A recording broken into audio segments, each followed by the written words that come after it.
Oh,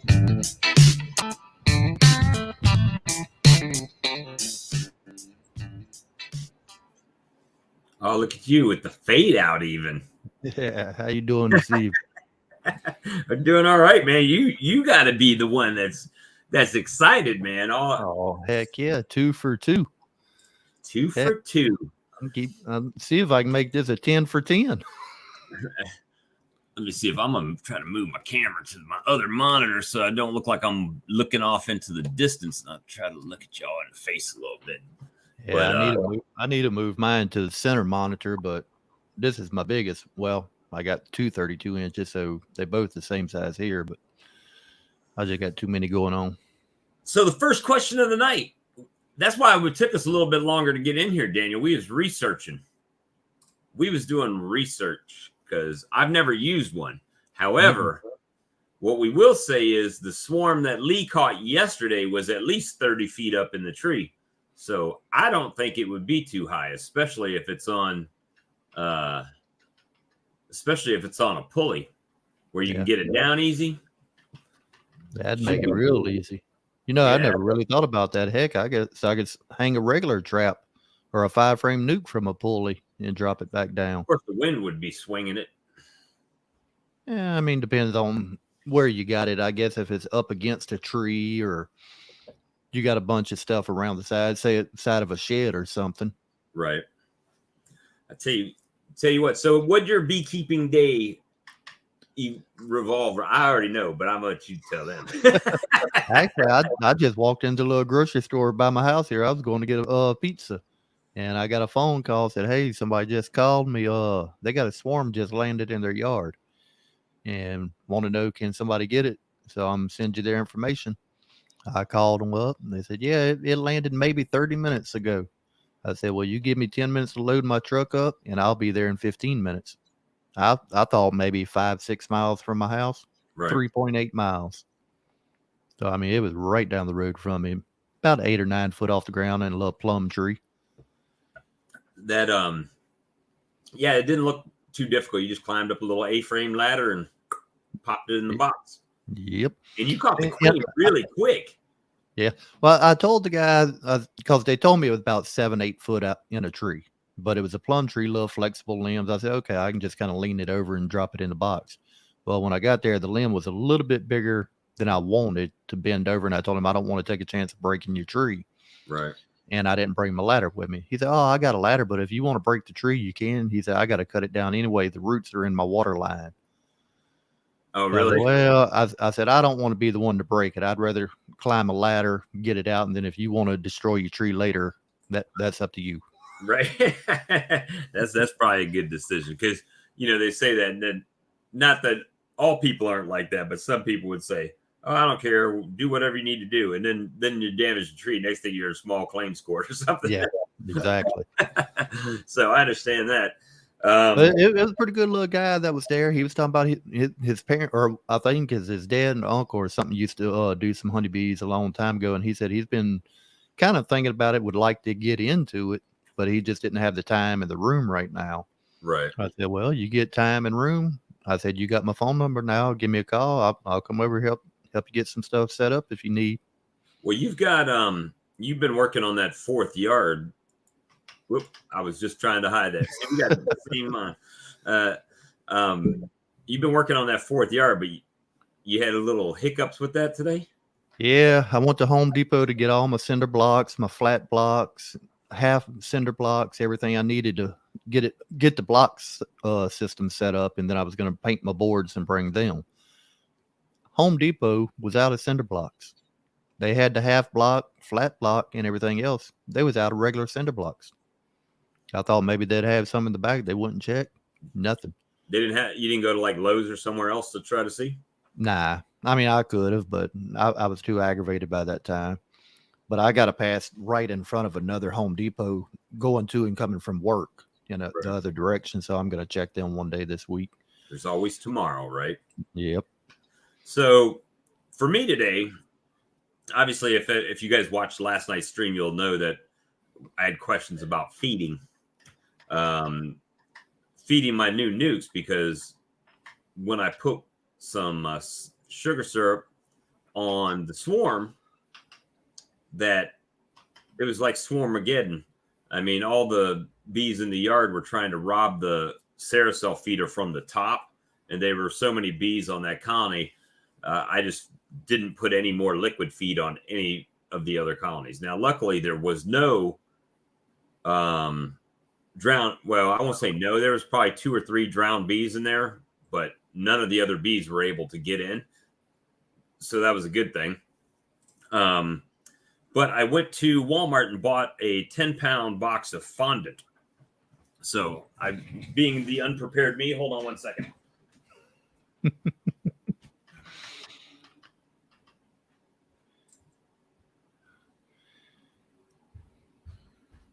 Where'd you go, Bob? I'm coming. There he is. So you probably see the stupid background thing. Oh, that's the back of it. You don't want to see the back of it. And you can't see it at all. Oh, joy. All right, there you can see it. So it's a 10-pound bucket of fondant.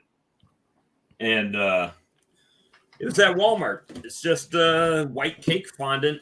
I know that, Black Mountain Honey, Lawrence from Black Mountain Honey, this is what he uses it.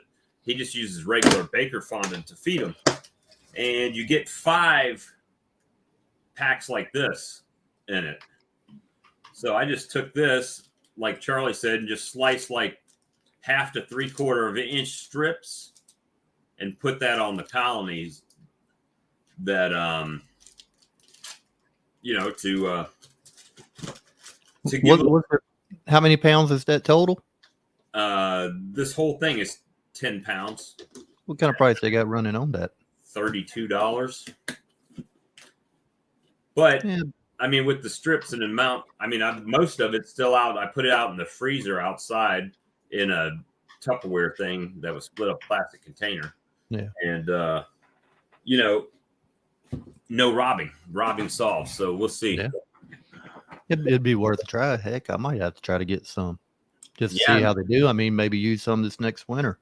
Now you can buy that in, I think if you got your girl could go to Restaurant Supply or something because where she works, Mm-hmm. you can buy it by the big box like he does down there and put a whole slab in there. But all I was trying to do was give them some nutrition, so they didn't starve out while they're releasing queens and whatnot. But so, yeah. And then I did that this morning. Then I went over to my mentor and did a little live video. I took 3 deep boxes so we could make queen mating nukes out of the deep supers. Mm. So we just basically routed 1/4 inch grooves in it to put dividers in it. And so we can, make it work, try to make it work. I still How got many did you get done total? I got 3. We did 3 boxes. So Okay. that's enough for 9 3-frame queen mating nukes. That ain't bad.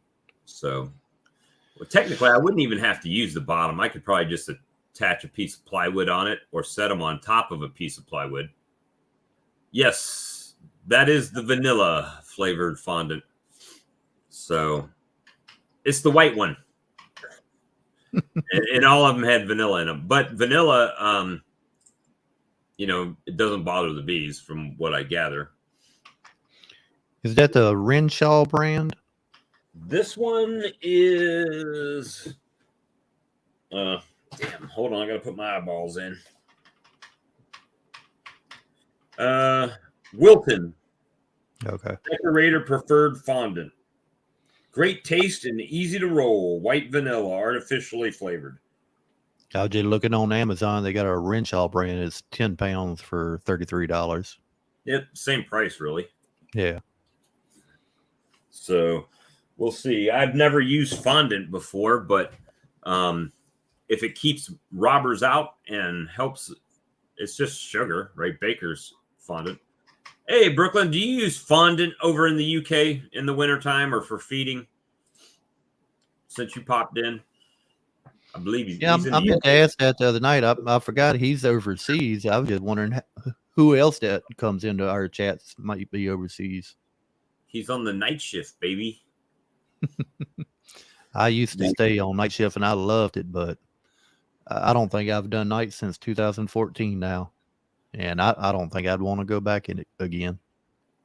Right.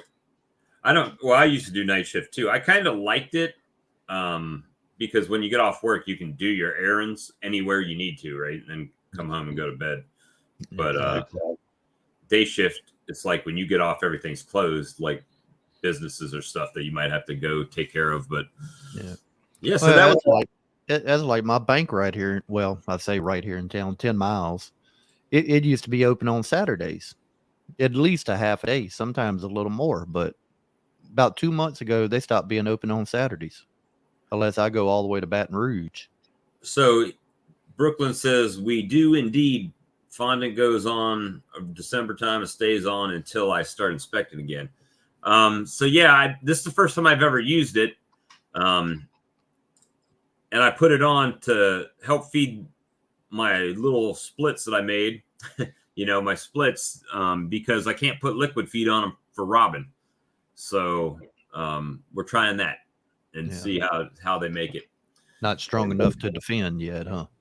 No. Well, they're mostly nurse bees, right? Because when you shake the bees in there, any non-nurse bees are going to fly out. Yeah. So even though you shake extra nurse bees in there, they're on the brood, right? Yeah. And on the queen. They're not really. They only concentrating on doing one job. Yep. And that's it. So hopefully the fondant does the trick. If not, I've got fondant for next winter. Plenty. I need to take that swarm that I caught today. I put out there. I left it in the nuke box because it ain't as big as the one I caught yesterday. But I still need to drill a hole in the lid of that. That way I can put a feeder bucket on it. But I didn't do it today. I've got but I got the queen locked down in a cage, so they should stay there at least until tomorrow evening. I can get home, put a different lid. I put the fondant on the swarm my own swarm that I caught the other day, that unswarmed and then reswarmed. that colony, I opened it up, and one of the old pieces of comb on there, they're in one section of it, but still the majority of the cluster is like on the wall of the box, not on the frames. So I don't know. Maybe they still are intent right now of trying to get the heck out of there. Yep. No anything in the comb but dead bees. That sucks. Dang. I've had that happen. I mean, I lost 3 colonies over the winter. Yeah. That's like the split I made just here a while back, and we got it cold snap a couple days later. And when I went back, they were dead, nosedived into the cells. Well, let me rephrase that. I lost 3 full colonies and 10 splits that I did early on, right? So I've self-inflicted, shot myself in the foot, and nature took its toll. So, you just never know how it's going to go. And, we do the best we can, right, to make it. Hopefully our temperatures, I mean, at least for the southern, is kind of stable now. We shouldn't be really getting too bad a cold snap no more. 62 degrees here right now. And so I don't know. Should I tell them about my windfall today? Yeah, because we get new equipment in the new honey house, so need to know where it come from. Yeah, so I had a thing happen to me, and if you've been following this, I've talked about being into Bitcoin and cryptocurrencies, and so I had some money in a cryptocurrency that was down. It was, I put 4,000 in it, and the market crashed, and it was down to about $3,000. And it had slowly been coming back up. And this morning when I left, I checked the price of it, and the account balance was $4,024, $25, something like that. And when I came home from Mr. Sam's from South Carolina Happy Bees today, I sat down to eat my dinner at my computer desk, and I'm clicking through the tabs. Well, between this morning and this afternoon, my whole account had doubled. It went from $4,000 to $8,000 in the account. So I sold everything and secured the bag, so to speak. So made $4,000 today on my cryptocurrency personal portfolio there.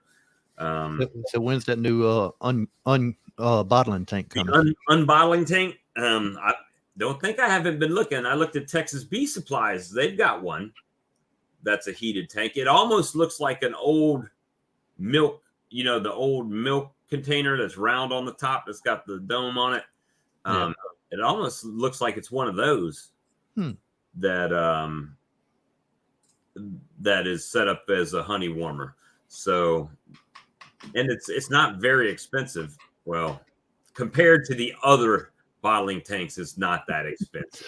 I was about to say, I don't think I've ever seen any beekeeping equipment that didn't at least have a decent price to it. Yeah, they're not shy with the pricing on that. Not at all. And if anybody wants to buy nukes, if we want to team up and buy a bunch of nukes, I can go get them, and everybody can just meet here and pick them up, and we can get a good price on them, and just do them as one big bulk order. But it's got to be quick if we're going to do it, because in May they take off to go back up to New York, and then the operation shifts from down here to up there because it's a little bit later in the year here. So we can definitely do that, but we have to get some numbers, or it doesn't make any sense to do it that way, right? Yeah. Look, kind of a little pre-order, last minute, I guess, pre-order. Yep. They said they got to know at least 2 weeks ahead of time, but I bet you I could press them and get them done, get them quicker. But the more you buy, the cheaper the price is. So if you, if you go in, if you're only getting 10, then you might as well just buy them locally, because it's not worth the drive down to get them. But if you get 100 of them, well, hell's bells, it's a whole different price, Well, that's good. Staying local is good. Obviously these bees are pretty local to me. However, if you're buying from Daydant or Better Bee or Man Lake or any of those companies, you're buying these bees that they're from down here. So I didn't know that till just recently, but that is the case. Yeah, I'm going to drop that link in the chat here. Which one? The link for the stream. Oh, if anybody wants to join in. Yeah, you guys, if you want to come and kick it with us, you know how we do it. It's not going to be a long show tonight, guys. Yeah. Lee's got to work in the morning. That, and I messed up a while ago. He took his I brought my headache medicine and my sleep medicine in here. Planned on taking the headache medicine, waiting 30 minutes to take my sleep medicine, and I kind of just went ahead and took it all at once, not thinking. So I'll probably have to about 9:30, 9:45, and then you might see my head start nodding. What's up? What's up, Rick? Blood and honey. Nice. I've got you can't even see it. There you go. Monster Rehab. Monster from Monster Hive. Dude, H2O. You have no idea. What are y'all talking about? Your queens you just got? I keep Monster by the cases, bro. Within reach of my desk. Nice. So paid for by crypto. Paid for by crypto. Yeah, now everything. Well, you know what's so beautiful about this? Technically, that paid for all of the equipment I already got. It really did. Like, you sold your car and everything, right? All that stuff that went down. Right. You basically just filled your bank account back up with the crypto sale you just did. Yeah. It's still sitting over there. Yeah. I haven't moved it from my crypto account to my bank account, but that only takes like 24 hours. Yeah. To get back to my account. Yeah. That's awesome. You give it back to your bees now, man. Yep. I can give it back to my wife. The bank. Keep her give it back to the bank. What was that earlier, Bob? You told me you bought her? Chinese food? Yep. I bought her Chinese food. Chinese food. He said he was going to buy a bottling tank. I said, well, don't forget, you got to buy her something. He said, oh, I already bought her lunch. Some orange chicken. Bought her some orange chicken. Cajun Check, Florida. Hold on. What's the name of it? I can tell you. Cajun Homestead. Where's the best price for unassembled boxes right now? Cajun, I get my stuff through Texas Bee Supply, and it's free shipping over $50, man. Hold on. That's where I'm getting my stuff from. Unassembled. Knock your Check South Florida Bee Supply. Check that. South Florida Bee Supply. Okay. I might have to check them myself because, like I said, I've been buying everything from Better Bee. Better Be. Okay. South Florida Bee Supply. Hold on, pulling it up. Website. Let's take a peek here. Where's it at? There we go. Boxes. They got a crappy website, though. I'll tell you that much. They medium supers $15. That's not bad. 10 frame commercial $15. Unassembled. These are all unassembled, Bob. Yeah, I'm pretty sure. Okay. What's the shipping price on that? Is it like if you get it over a certain amount, you get free shipping? Well, see, I've never ordered from them. Okay. Now, what I do is I do get mine from Blythewood Bee Company, which is like $2.50 more each. But if you go to Blythewood Bee Company's website, for some reason, bless their hearts, they decide they're going to put, it says where their boxes come from, South Florida Bee Supply. So if I like doing stuff to help people out, but I also like to save money. Yeah, same. Depending on the the number of boxes you're going to buy. Well, especially with lumber prices right now. I mean, my neighbor, he builds houses, and he was going to build his own house next door. He's like, I can't because lumber prices. He said for an 8-foot 2x4, $9. Yeah. Well, that's like last year, just the price of building a house, they said went up at least $40,000 for the same house that would have been the year before. My neighbor said he ordered a 26-foot like header joist, $6,000. $6,000? $6,000 for a 26-foot header joist. Yeah. Well, hey, that's one solid piece of wood, guys. 26 foot for a header joist. Oh, nice, Daniel.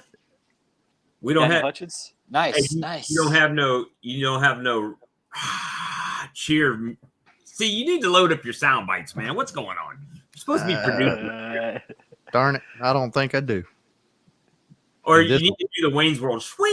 I know, swing when you get like a swarm, huh? When everybody that should be like the theme for when somebody catches a swarm. Swing. Oh, he said too bad. No, that's not too bad, man. That's awesome. It's your own, your own swarm because that's one you didn't lose, and it should have left a split behind if it was. It naturally split itself, and you called it. Yep, nice job, man. Nice job. Nothing wrong with that, man. Awesome. Free bee. Free 99. Put it right back in your own apiary, man. Put your own bees right back in your apiary. That's what I need. Self-splitting bees. Bees that split themselves. They just split themselves and move into my own boxes. That would be awesome. Did we find out best prices for unassembled boxes? Cajun Homestead. Yeah, $15 from South Florida Bee Supply, but I don't know if they do free shipping. I don't know. I've never ordered from them. Let me take a peek at Texas Bee Supply. I'll tell you right now what the woodenware is for unassembled.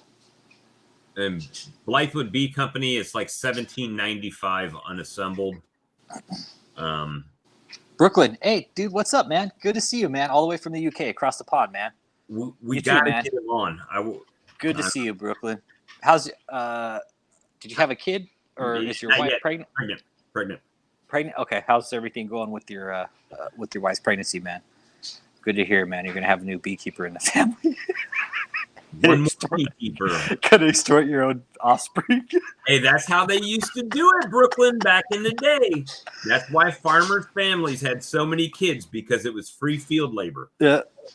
Hutchins, Cajun unassembled. Were you looking for boxes or supers? Unassembled frames, mediums. Okay, unassembled hive boxes from Texas Bee Supply are $25 right now. Well, that also probably they've calculated in free shipping too, probably. Yeah, and if you get over $50 on Texas Bee Supply, they ship for free, man. So every time I order from Texas Bee Supply, just make sure I order over $50 and they ship it for free. And that's for 8 and 10 frames, so there's no price difference between a 10 and 8 frame unassembled hive box. They're about the same price for all of them. Yeah. Mm-hmm. Yeah, it's because of lumber prices. Really, lumber prices is going to dictate all this. Well, you ain't telling me nothing because that thin wrap that I put on my porch for the honey house is $43 a sheet. 43 and some change. You know, that's not too bad. Who the hell is calling me? Oh, now he wants to call me. I'll call you back in a minute. 3 hours later. That's good, Brooklyn, man. Glad to hear, man. Glad to hear that your son's getting involved at such a young age, man. I think that's important. You know, when you get them involved at such a young age, they're going to learn and they're going to adapt and they're going to learn to like it more, man. And I think that's awesome. Get your son involved. That's how you know your friends don't follow your YouTube channel. See, now I'm a caller to yourself. Well, you knew you live. If you followed me, you got the notification. Friends don't follow you. I was live, right? So you're gonna message me, smack, try to call me. So Brooklyn's having a little girl. Right on, man. Congratulations, man. Good. Congratulations, awesome, man. That's awesome. Yep. Right on, man. But the man, are you like chomping at the bit yet, Rich? I would be, man. You have more restraint than me. I would have been down there buying. I'm patient, man. There's, you know what? I'm still back to the bees. We're on there. We're on the bees time, man. There's nothing I can do. Bro, Chad said if you go see him, he'll just give you a colony. Yeah, wait until he's ready to split his nukes. Mm-hmm. I could pretty much drive up to Austin. I'm just waiting for him to tell me, hey, you could come get him. But I'm patient. Again, time is honey. It's again, Heroes to Hives was a mental health class, guys. Anybody who's interested, it was a mental health based class, and it teaches you patience, man. It teaches you mindful awareness, patience, observation. It teaches a lot of things, man. It really does. And that's why I'm so patient with this process, is because I know there's nothing I can do to change what the bees are going to do. Nothing. Only problem I see with beekeeping getting started in it, once you get in that first hive, you want to be in one every day after that. Yeah. And, you can't get into it every day. So, I mean, you're looking every week. You drive your mentors and you get in his hive like I did today. You got to get at least 7 hives. That way you can get in one hive every day. Yeah, see, I'm setting my yard up to where I have I'm trying to get set up to 12 hives before I go into winter this year. If I make that, I'll be happy with that. If I make 6, I'll be happy with that. But I don't want to have to be in my hives every day. I'm already learning from my mentor. Hey, they're down here in Texas every 10 to 12 days. And I'm going to go by what he says because he's been keeping bees here in Texas a lot longer than I have. So I'm going to listen to what he says and say, he tells me, hey, look, the Heroes of Hive said every 21 days because that's the cycle of a bee, right? Every 21 days is give or take the cycle of a bee larva. You know, I don't even know how they could say that being in Michigan. Their whole season's like 21 days. Yeah, and then my mentor here, he says, no, 10 to 12 days, dude. He's like, if you're in your 12th day, he's like, you're pushing it at that point. Especially if you run in single brood chamber. You're about every 7 to 9 probably. I'd like to get your number because I'm going to run single brood management. I'd really like to pick your brain on that because we're kind of in the same temperate zones, I think, as far as, on that longitude, latitude line. Yeah. Definitely, I'd like to pick your brain on single brood management, man, because I think that's the way I'm going to go. Shadow hey, I just called you out, Shadow. Just called you out. I said, this is how you know your friends don't follow your YouTube channel. What's up, Precious? My Precious. Yes, Shadow. So, I was calling Bobby Bees, what's up, man?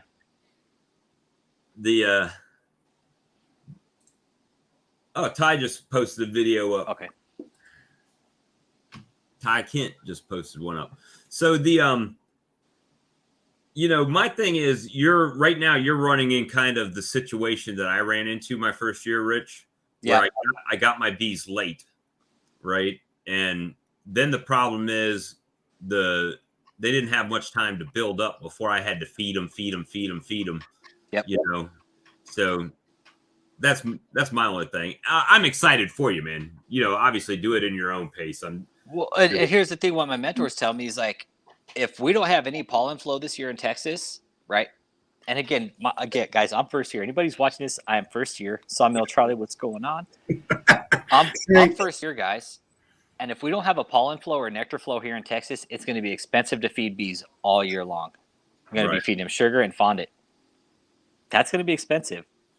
I'd much rather have come into my first year when the bees are having a really productive nectar flow and pollen flow than none at all. Right. If I don't catch swarms this year and I don't see the roadside blooms popping up, I'll know we're having a crappy year. That's what I'm paying attention to, is the environmental time clock of what's going on here in Texas. The roadside flowers, I don't see any of them yet. Very few. We're seeing some wine glass poppy looking flowers and some blue bonnets. That's it. And some yellows. There is no pollen flow here in Texas right now. Yeah, that was my problem. Yeah. That was my problem my first year. I got that swarm, and I got it late June, beginning of July. And, I mean, we was going into a dearth.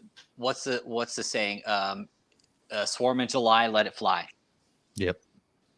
That's my mentor taught me that. He's like, if you catch a swarm in July, he's like, it's probably best just to let it go because it's going to be really hard to overwinter that colony. We make late season splits here in July.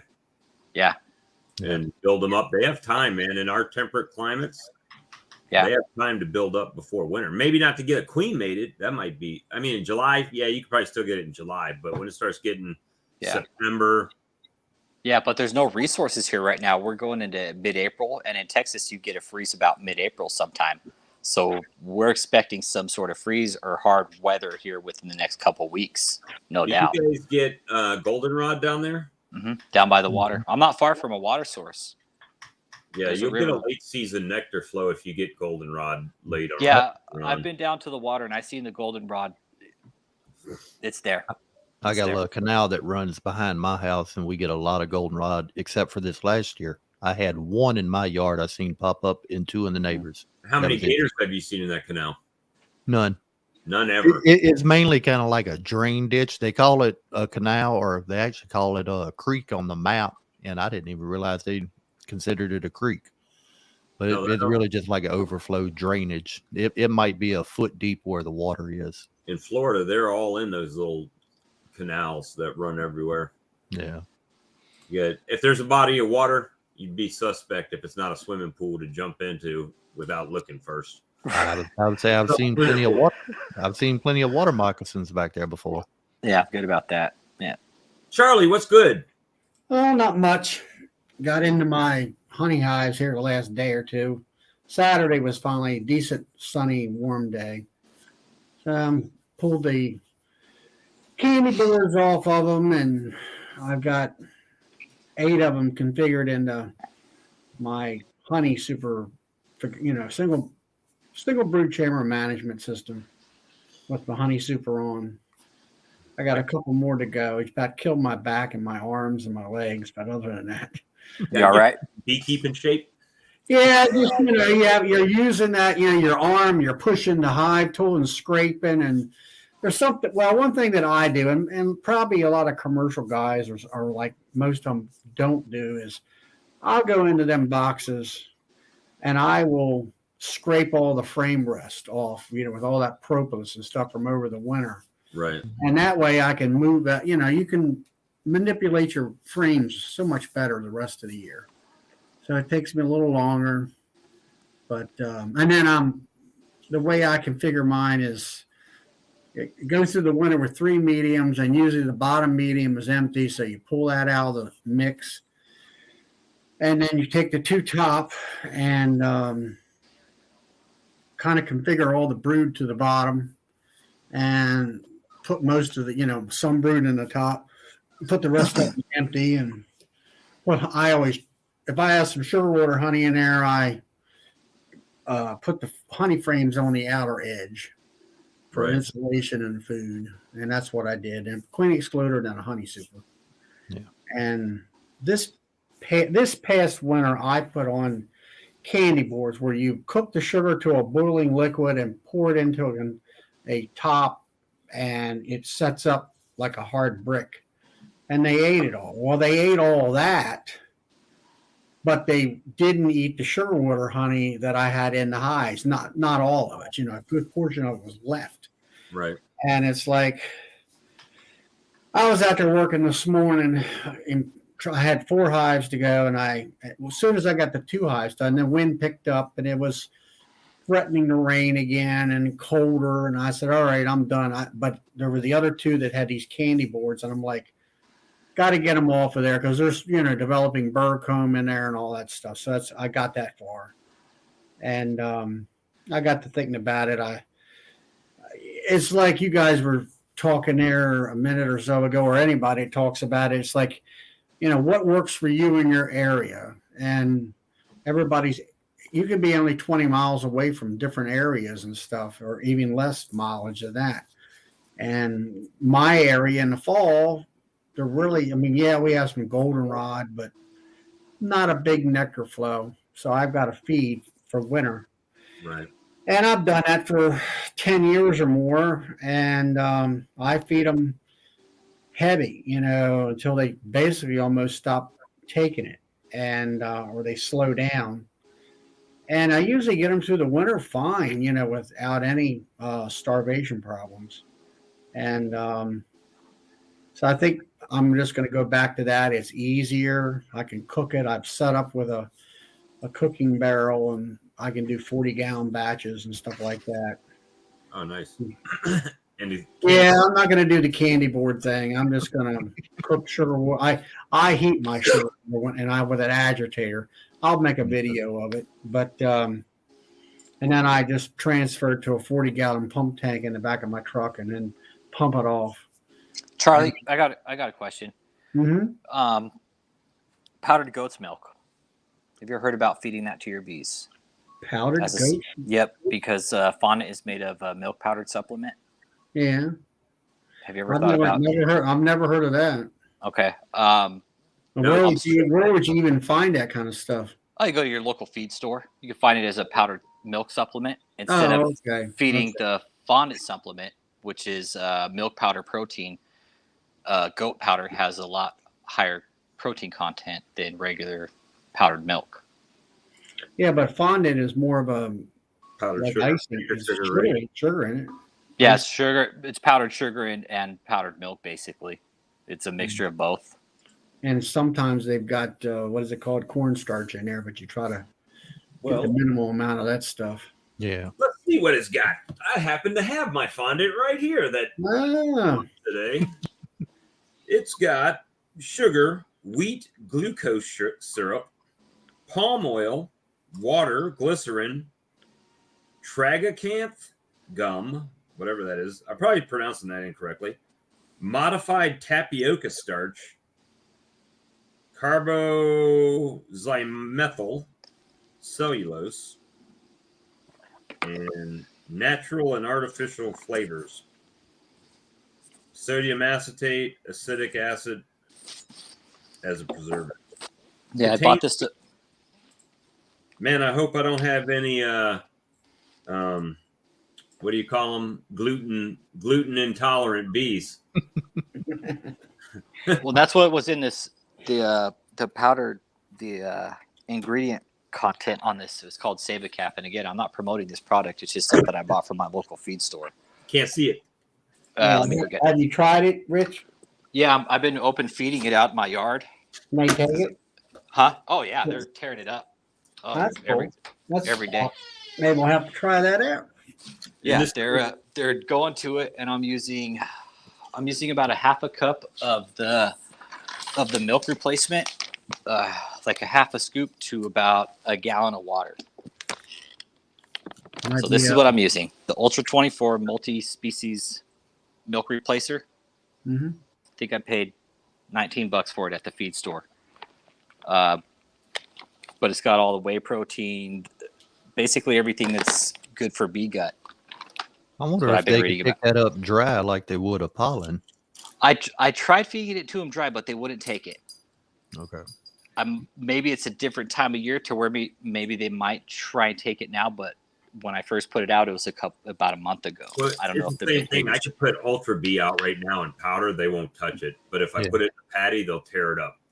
Yeah, and that's what I'm thinking. I wonder if you mixed a little Ultra B with it, or even just some ground corn as a protein, if they would pick up more. I mean, earlier in the season when there's no natural pollens. Yeah. Hillbilly was the one that was telling me about goat's milk, and it makes perfect sense, guys. It does to me anyways. Instead of using powdered milk, which is a lower protein supplement, why not use something a little more organic, goat's milk, which is higher in protein? Right. No brainer to me, guys. And I'm first year. I don't know. I don't know anything about this, but I'm just going off based proteins. You just, like you just have to experiment with stuff like that. It's just like the peppermint deal. Yep. You guys are down there with beetle problems, and hey, it's working, right? Yep, it is. It's working. That's the thing about it, and is what I'm even trying. Is I'm going to put some peppermint into the sugar water. I've never tried this down here at all, so this is a new experiment. The fondant. So, this is the fondant patties. Well, it's one. This tote comes with 5 of these packages in it, and I just basically opened one up. Actually, I did 2. Put them up there. Actually, it might only come with 4. Whatever. But I cut like 1/2-inch thick strips off of this and just set it on the frames. Yeah. Now the only thing you might have problem with that is it might melt if it's really hot down there. Right. So you might want to put maybe a little bit of Here's Hillbilly right here: soy flour, whey flour, and brewer's yeast. And this pretty much has all of it. It has certain types of lysine, lectin, phosphates. Well, I only gave them a strip, probably. Well, the strip is only probably a 1/2-inch thick, and it's that deep, so it's not a lot on there. I mean, you're not hitting 90 degrees out there right now, anyway. So it was 90 here today. Really, we got 86. Where in Texas do you live at? I mean, compared to, let's say, the center of the state or the San Antonio. Okay, outside of San Antonio.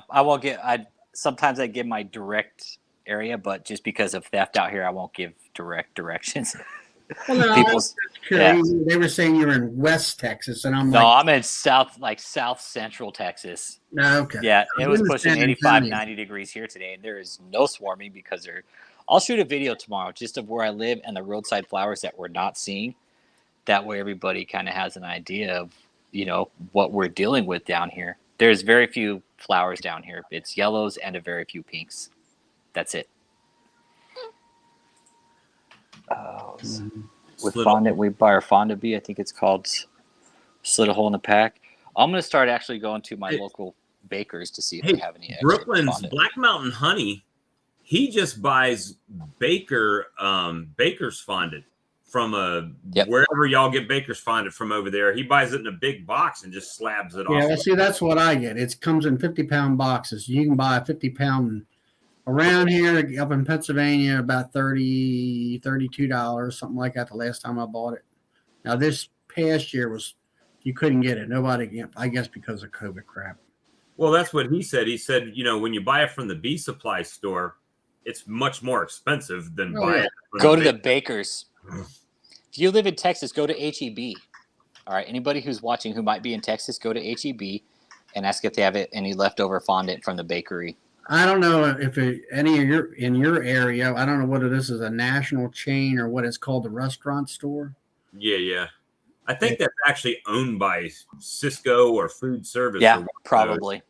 It's like a chain, a retail chain off them. But don't you have to have like a membership to do that? You do, but you can get a quote guest visitor pass or something. You can get a guest membership.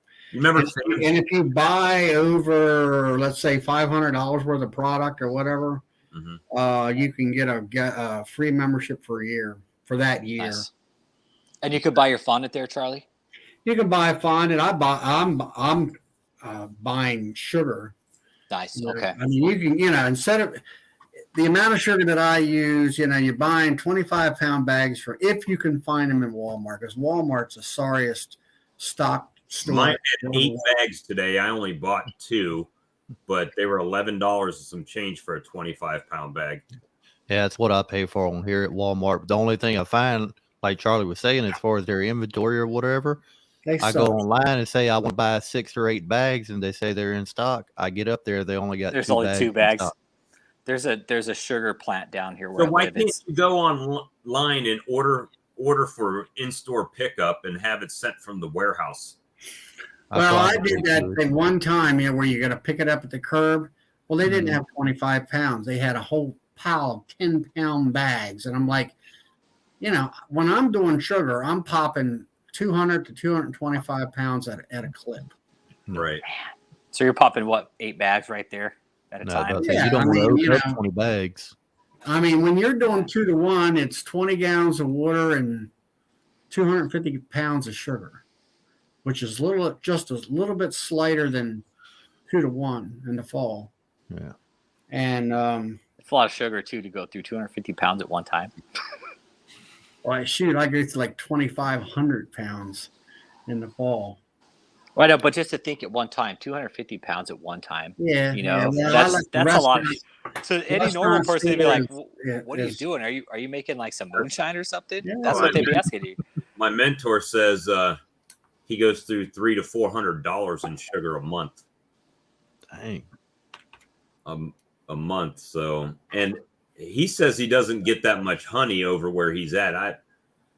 And he may not. And I think it's because of, I mean, he is running 5-frame nukes mainly, but he doesn't really he does double deep boxes and stuff like that, or double 5 frames, but he doesn't do a lot. He usually makes a split and he runs a lot of singles. So when he does it, he just pulls, you know, frames from different boxes, like one off of this colony, one off of that colony, and then spins them out. But well, I mean, that's where the single brood chamber management is. Though, like I went through them today, and I really just didn't have time to fool with it.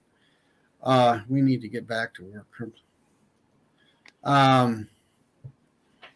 Where I had one hive there she's in there and sort of weakish, and or you know, kind of behind the rest of them, and the other one is like almost 2 boxes of brood. That's the one where you go in there and you pull multiple frames of those cat brood and put it over there in that other hive. Do you take the bees and everything, or you just? Yep. Take the bees and all. Just make sure you don't get the queen. And do that. They don't care. They ain't gonna fight. That's all bull. And you know, equalize that way. So now you've reduced the population. You leave her a couple frames of, you know, cat brood so you keep supplying bees. You've reduced one down and the other one up. Yeah, well, you're equalizing, as the term says, but you're maintaining the population in that box, in both boxes, to where they won't swarm on you. And that's I learned that last year, doing it, you know, regularly. And like Lee said, you got to be in there every 7 to 10 days. You know, you've got to be on top. Definitely done that as far as reducing down to the singles. Now I've got singles on there with most of them. Yeah, most all of them have at least a medium on them now, because they've got enough in the bottom that you know, they would get normally get a second box anyway, like 8 frames. Yeah, I'm not. See, that's the thing about the single brood chamber management. Now, and I'm running 2 mediums. Okay, I'm not running a deep, but it don't matter either way. Either 1 deep or 2 mediums. And if she's a good queen, she'll lay that whole box up, and they won't store any honey down there. Now you got to, like today. I mean, our flow isn't really starting. If there's anything out there, it's very minimal. I put the queen excluder on, put the honey super on, and if she lays everything up in the bottom box, then they will have to put everything up in that honey super, and that's where you want it. And you keep that brood chamber free of all that stuff. You know, I mean, they'll have some nectar, but they're not going to be storing honey in there. Now, you put a second deep, you know, if you take notice when you do things like that, you always have a whole pile of honey in there, especially when the flow is on. Or if you put 3 mediums on that 3rd medium box, they will fill that thing up. And I'm like, why are you doing that? The honey super's up here. Right. Well, you gave them, you know, there's just too much space there. So they just start slamming it everywhere. And they slam it everywhere. Where if you keep it to where she's got everything laid up, you've manipulated them to put everything upstairs where the beekeeper wants it. So I need to buy some more queen excluders. I've got 2 more, the plastic ones. I've never used the plastic ones. I never used any until this year on the Demaray. I had them, I just never used them. Yeah. So this year is going to be a little bit different. Well, I just don't buy I always liked, as a new beekeeper, I always bought those ones with a wooden bound, and they weren't too awfully expensive. Now they're up around $20 a piece around here. And Yeah. And I would, and the problem with that is you'll find that they'll draw more burr comb because there's that space Right. in there. And I got the metal one. Through experience, I've learned, hey, just get the flat metal ones and put them on there and be done with it. Well, that's the goal. So I'm now that I've introduced queens and queen cells, I'm just leaving them alone. Yeah. There's nothing to do. Yeah. So main thing, you got all those queens and you got nuke boxes, right? Is that what you put them in? Yeah, most of them are nuke boxes. The only ones I did put new queens in in that double deep that I split in half into 2 10s, and they both have a mated queen in there in a cage. That was a queenless hive or something? What's that? Was that a queenless hive? That's the one that I accidentally took the queen and made the split out of it. Oh, okay. And well, they've been queenless for a couple of days, so they ought to accept her better. Oh yeah, they were all over. Okay, good. Now just take what you got and the nukes and all that, and like especially the nukes, grow them up 5 over 5. Yep. And hopefully that nuke is sitting where you want a 10 frame box, and then just put them back into a 10 frame. Well, today I went to my mentors and I took 3 deep boxes and we routed some space for divider boards. Yeah, you made some queen castles. So I still got to get the corrugated board and stuff to go in between them, but yeah, so that's the plan there. And I hate to go buy a sheet of $50 plywood to make lids on it, but get you some political signs or something. Well, that's what I'm going to use for the dividers, but the tops that go over each section, I might have some scrap outside. I'll look and see what I got to cut. What about that siding you put on? Do you have any scrap of that for your honey house? Oh yeah, I've got a few pieces of that, but I don't. Yeah, I might have a couple pieces that are tall enough, but I don't know how they'll do as actual lids to go under the cover. In between the sections. I don't know. If you're trying to do something just to go, basically you just using it as a divider and then putting the regular lid over that's what you're doing? Yeah, so, it's got the political signs that go up and down in the box as dividers of the chambers, right? Yeah. And then wood to go over as a top on each one of those to keep them from climbing over. Then you can put a lid on it. It's like your nuke top bar, Lee. He's got the little piece of. He has to have those pieces of plywood in there for the top for each section. I'd say you might be able to use the 3/4 inch like fencing boards. I mean, you can get those fairly cheap and then just cut them to length. Yeah, get one board and you get at least 3 or 4 dividers out of that. That's true. What kind of board is it? What is it? It's like a regular fencing board, like a 3/4 by 6 foot or whatever. If you're making like a privacy fence in your yard. Yeah, he needs something. It don't really have to be treated if you going with another cover over the top of that. Well, does it or something? Trying to find something thinner, I guess, aren't you? Well, it could be 3/4. It doesn't matter as long as they're all the same thickness and it'll sit on top because I got to trim the divider to sit flush on there anyway. So, yeah. I seen that video. What he did you say he had 3 queens in there? Well, he did originally. He had 3 virgin queens and 2 of them didn't make it and 1 of them did good. So, graduated it.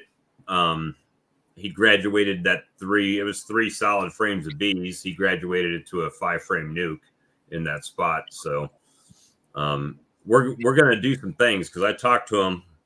We might go and buy 50 queen cells this week and split out a bunch of his colonies and get the queen action going. You don't know how bad I was wanting to go into my splits today that I put into the horizontal hive the other day with the queen cells. I wanted to check just to see if they hatched out, but I'm waiting to next weekend. But when I brought that new swarm out there, they about 4 foot from the horizontal hive, and they had a lot of activity coming in and out, orientation flights. Seen several drones flying back in and out. So I'm hoping that queen's hatched out. Well, that's the same thing that's happening with that hive that I split in half. You know, I put a entrance reducer in it that had the Guardian Hive entrance on it, the flat one. Mm-hmm. And I ripped up a bunch of long grass and stuffed it in one side.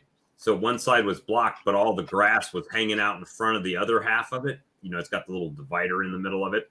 Yeah. And yep, like a champ. It worked for them to reorient. And they're literally, you know, you guys seen my yard, how it's set up. That hive is the original donor colony is on one stand. Then you skip a row, and this is on the next stand, just facing the opposite direction. And they were working it today, bringing stuff in and out. And plus, now they got a queen in a cage in there, so now they may feel like they've got a queen, and they're starting to get to work in preparation. Yeah, you got something to work for now. So we'll see. But you know, even when I was putting the queens and cells and stuff in, the monster colony is stacking away honey, and they have medium on them, and they're stacking them in. So the only thing I went in them today, I didn't go in the frames at all. I just put a piece of fondant on them and closed them back up. And then I had to leave. I left the yard, so I purposefully wouldn't go into any of my own colonies. I know, like I said, whenever I went out there to bring that new swarm today and put on the stand, I looked down on the stand next to that, and the swarm that I put in yesterday, they were bringing in piles of pollen. Really? A lot of activity coming in. I had one, I had some, them candy boards had an upper entrance, just a little teeny, you know, I don't know, 3/8 hole. And they were trying, the foragers were trying to get back in, finding that upper hole because it was gone. And there must have been 25 bees up there. And like you said, they all had pollen on their backs, on their legs and stuff, you know. I'm like, okay, well, that's a good sign. Yeah. What happened to Richie? Take out? Yeah, I'll have to go out there tomorrow. The new swarm from today, I left the queen caged up, and I'll release her tomorrow.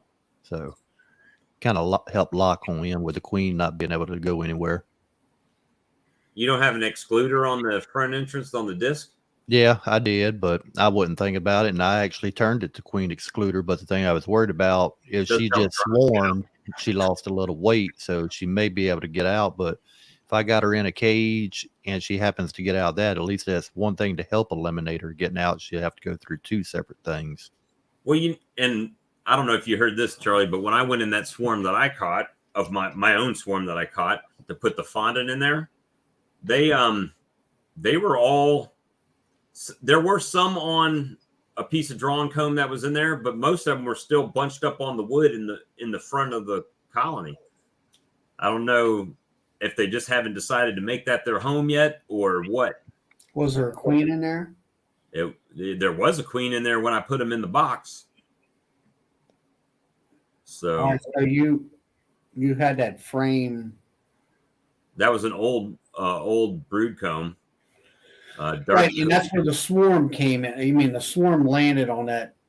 I thought they moved over there to some other box. They did. So I set that bucket there with the swarm commander, and they landed on it. Then I took a nuke and set it there and was able to shake the bees into the box at that point, once they had collaborated where I could get to them. And they didn't walk in? And then, yeah, most of them walked in after I shook some in, right? I put the lid on, they walked in the front. Right. And the queen was in there because when I cracked the lid, I actually saw her. So, and you got 5 frames in there, right? 5 frames, yep. But not all drawn. Well, got some drawn. How about have you fed them? Or you put fondant in there? Fondant, and I put a pint of sugar syrup on them, on the Sericel feeder. Yeah.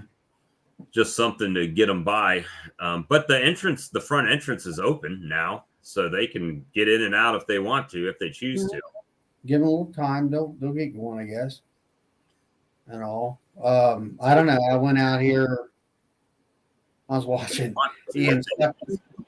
Give them a little time. They'll get going, I guess. Anyway, I found I don't know. I went out here.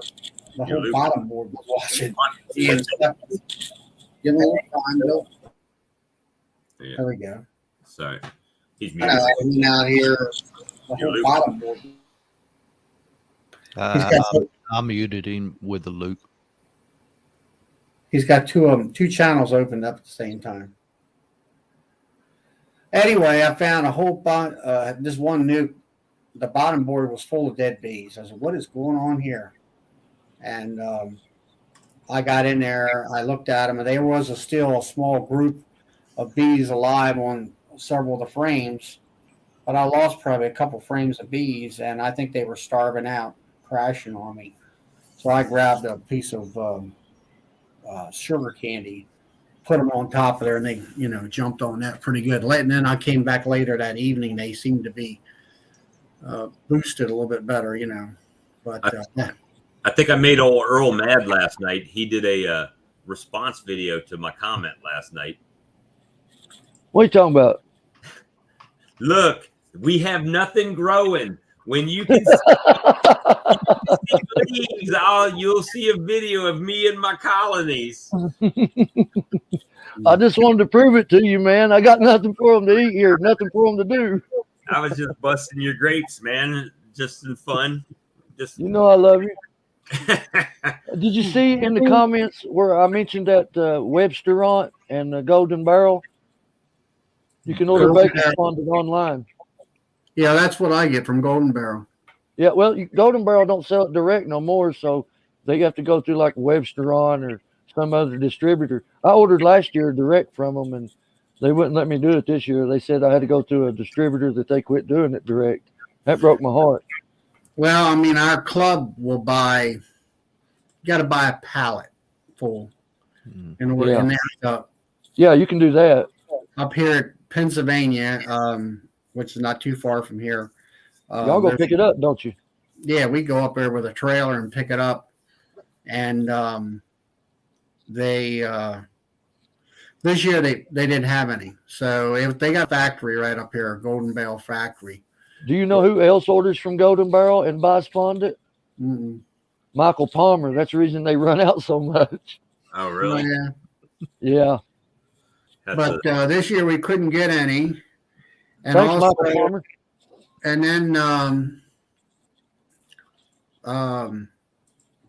the restaurant store. A friend of mine has a restaurant, and he was telling me about it. That's how I got kind of connected into that. There's one in Baltimore, and there's one in Lancaster, Pennsylvania. I'll go to Pennsylvania any day. It's a nicer drive. And anyway, they sell Golden Barrel there. Actually, I think the price was just about the same. I don't know whether they're connected, Yeah. Websterant, you can buy it online and have it shipped straight to your house. But like you said, it's hard to catch them with fondant in stock. Yeah, it seemed like later on that this past, I guess, spring or fall, they seemed to have it. This other club did, was able to get the 50-pound. And I had a couple blocks down in the basement in the freezer. That's when it turned me to start making my own. And I learned there's 2 different ways of making cold fondant, because I just don't know if I have the skill or the patience to do it the candy thermometer way. So I found a cold fondant way to make it. And one way is xanthium. Here you go, brother. One way is using some kind of xanthium gum and glycerin, and the other way is using like powdered milk and cream. So I just took the powdered milk and cream out and used the goat's milk replacer. It's not real milk. It's whey protein, soy protein, and brewer's yeast. 26% fat, 23% protein. So, and it's eat up with amino acids. It has live microbials. It's super good for the bee gut. And now, does that stuff get hard, or is it liquid? The fondant that I made last year and put on my bees, with this, this replacer. Rich was talking about where he got it from you and all. Yeah, well, that's what I made my fondant with last year and put it on my bees just like Black Mountain Honey did. Only I roll mine in peppermint and then I flatten it out, dust it with peppermint, and then roll it into a log, put it in my round feeder. I'll show you guys when I get into my hives. But the bees love it, and the leftover stuff I had, I've been open feeding it, and man, when I opened the Ziploc bag, it was still just as soft when I made it. Right? You just roll it into a log. Yep, exactly. I'm sure that a spearmint or a peppermint, that's got a little bit of sugar in it. Yes, sir. That was probably makes it a good attractant. Yes, sir. And then it also keeps the beetles away. That's got to be a Lee question. He's the techie. That one, I'm not sure. I don't know how they would do that. Hey, that's what we could do. You know how they have the little counters when you go past break the laser? Yeah. That's what we need to. That's what you do is you put a laser from one end of the landing board to the other, and then you divide it by 2 every time they go in and out. You can count how many times they go in and out. And I know the Broodminder, you can get the weight sensor on it, and it'll tell you how many pounds, I guess, of bees you would have in there, and then you can figure that out. Right. I have a FLIR 1, and there's no way of counting individual bees because when you look at your colony, it just shows you a ball or a ball of heat. Yeah. If there's bees walking away, yeah, there it is. Same one. What is that? FLIR 1 Pro. So infrared camera to put on my phone, and you can find heat signatures. I use it when I do a cutout on a house or a business. That way I can find exactly where the colony is and not make a blind cut. I got on that video I made, what's in your bucket? I showed them mine on it, but I'm thinking very seriously about giving that away for a 500 subscriber prize because I don't use it. The I hardly ever use it. Yeah, the FLIR 1. I've got a scope. Unless you're really doing cutouts or anything, or it's wintertime and you can't get into your hive, you can always check it to make sure that hive is still alive in there. You can see a heat signature on that box. I bought a scope and used it one time. That's what I'm saying, man. Why spend $300 for something I never use? It's going to go bad just sitting there. Well, that's like up around here. They talk about, like you say, the monitor. What's that company called, Lee?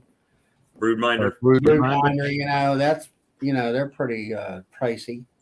But Lee has the totally priced, but it's like, okay, I can spend money on bee equipment a lot more useful, I'll say. Yeah. Yeah. It's kind of like the Broodminder. Yeah, it's nice to have and it's nice to know, but you ain't putting it on 50 hives. It would cost you $10,000. Yeah. No. If you're doing it as a hobbyist, and you just want to kind of, I guess, get a little data for yourself just to see all the difference. Hey, how much weight are they putting on? What's the temperature? Yeah, it'd be pretty cool. But commercially, I don't think price-wise it'd be viable. No, I just got the FLIR 1, and Lee has the FLIR 1 Plus. Yeah. Only difference, about $100. Yep.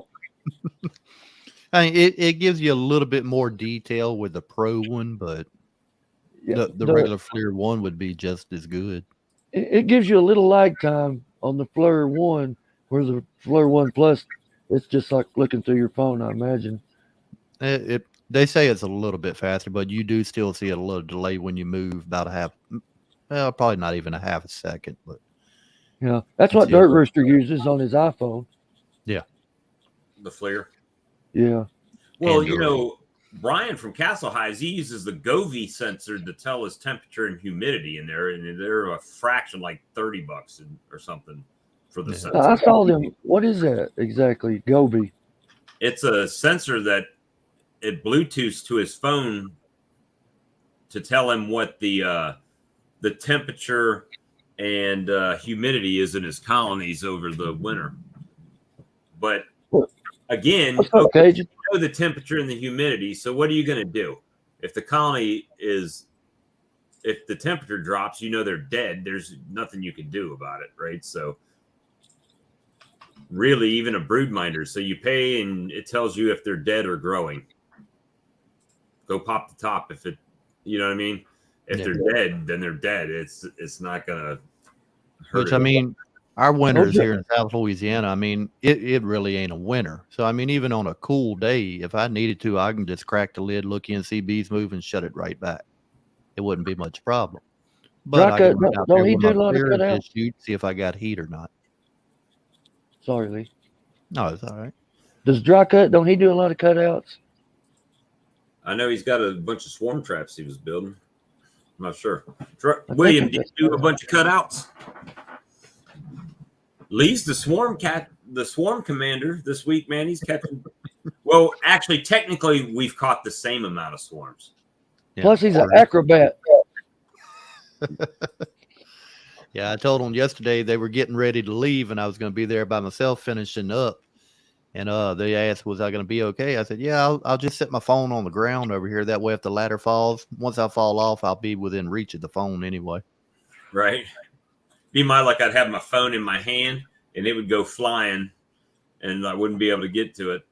Yep. When he was doing it, and I saw that bucket doing this, I wasn't thinking much of it. But then when I saw what he was standing on, I was like, oh, no way.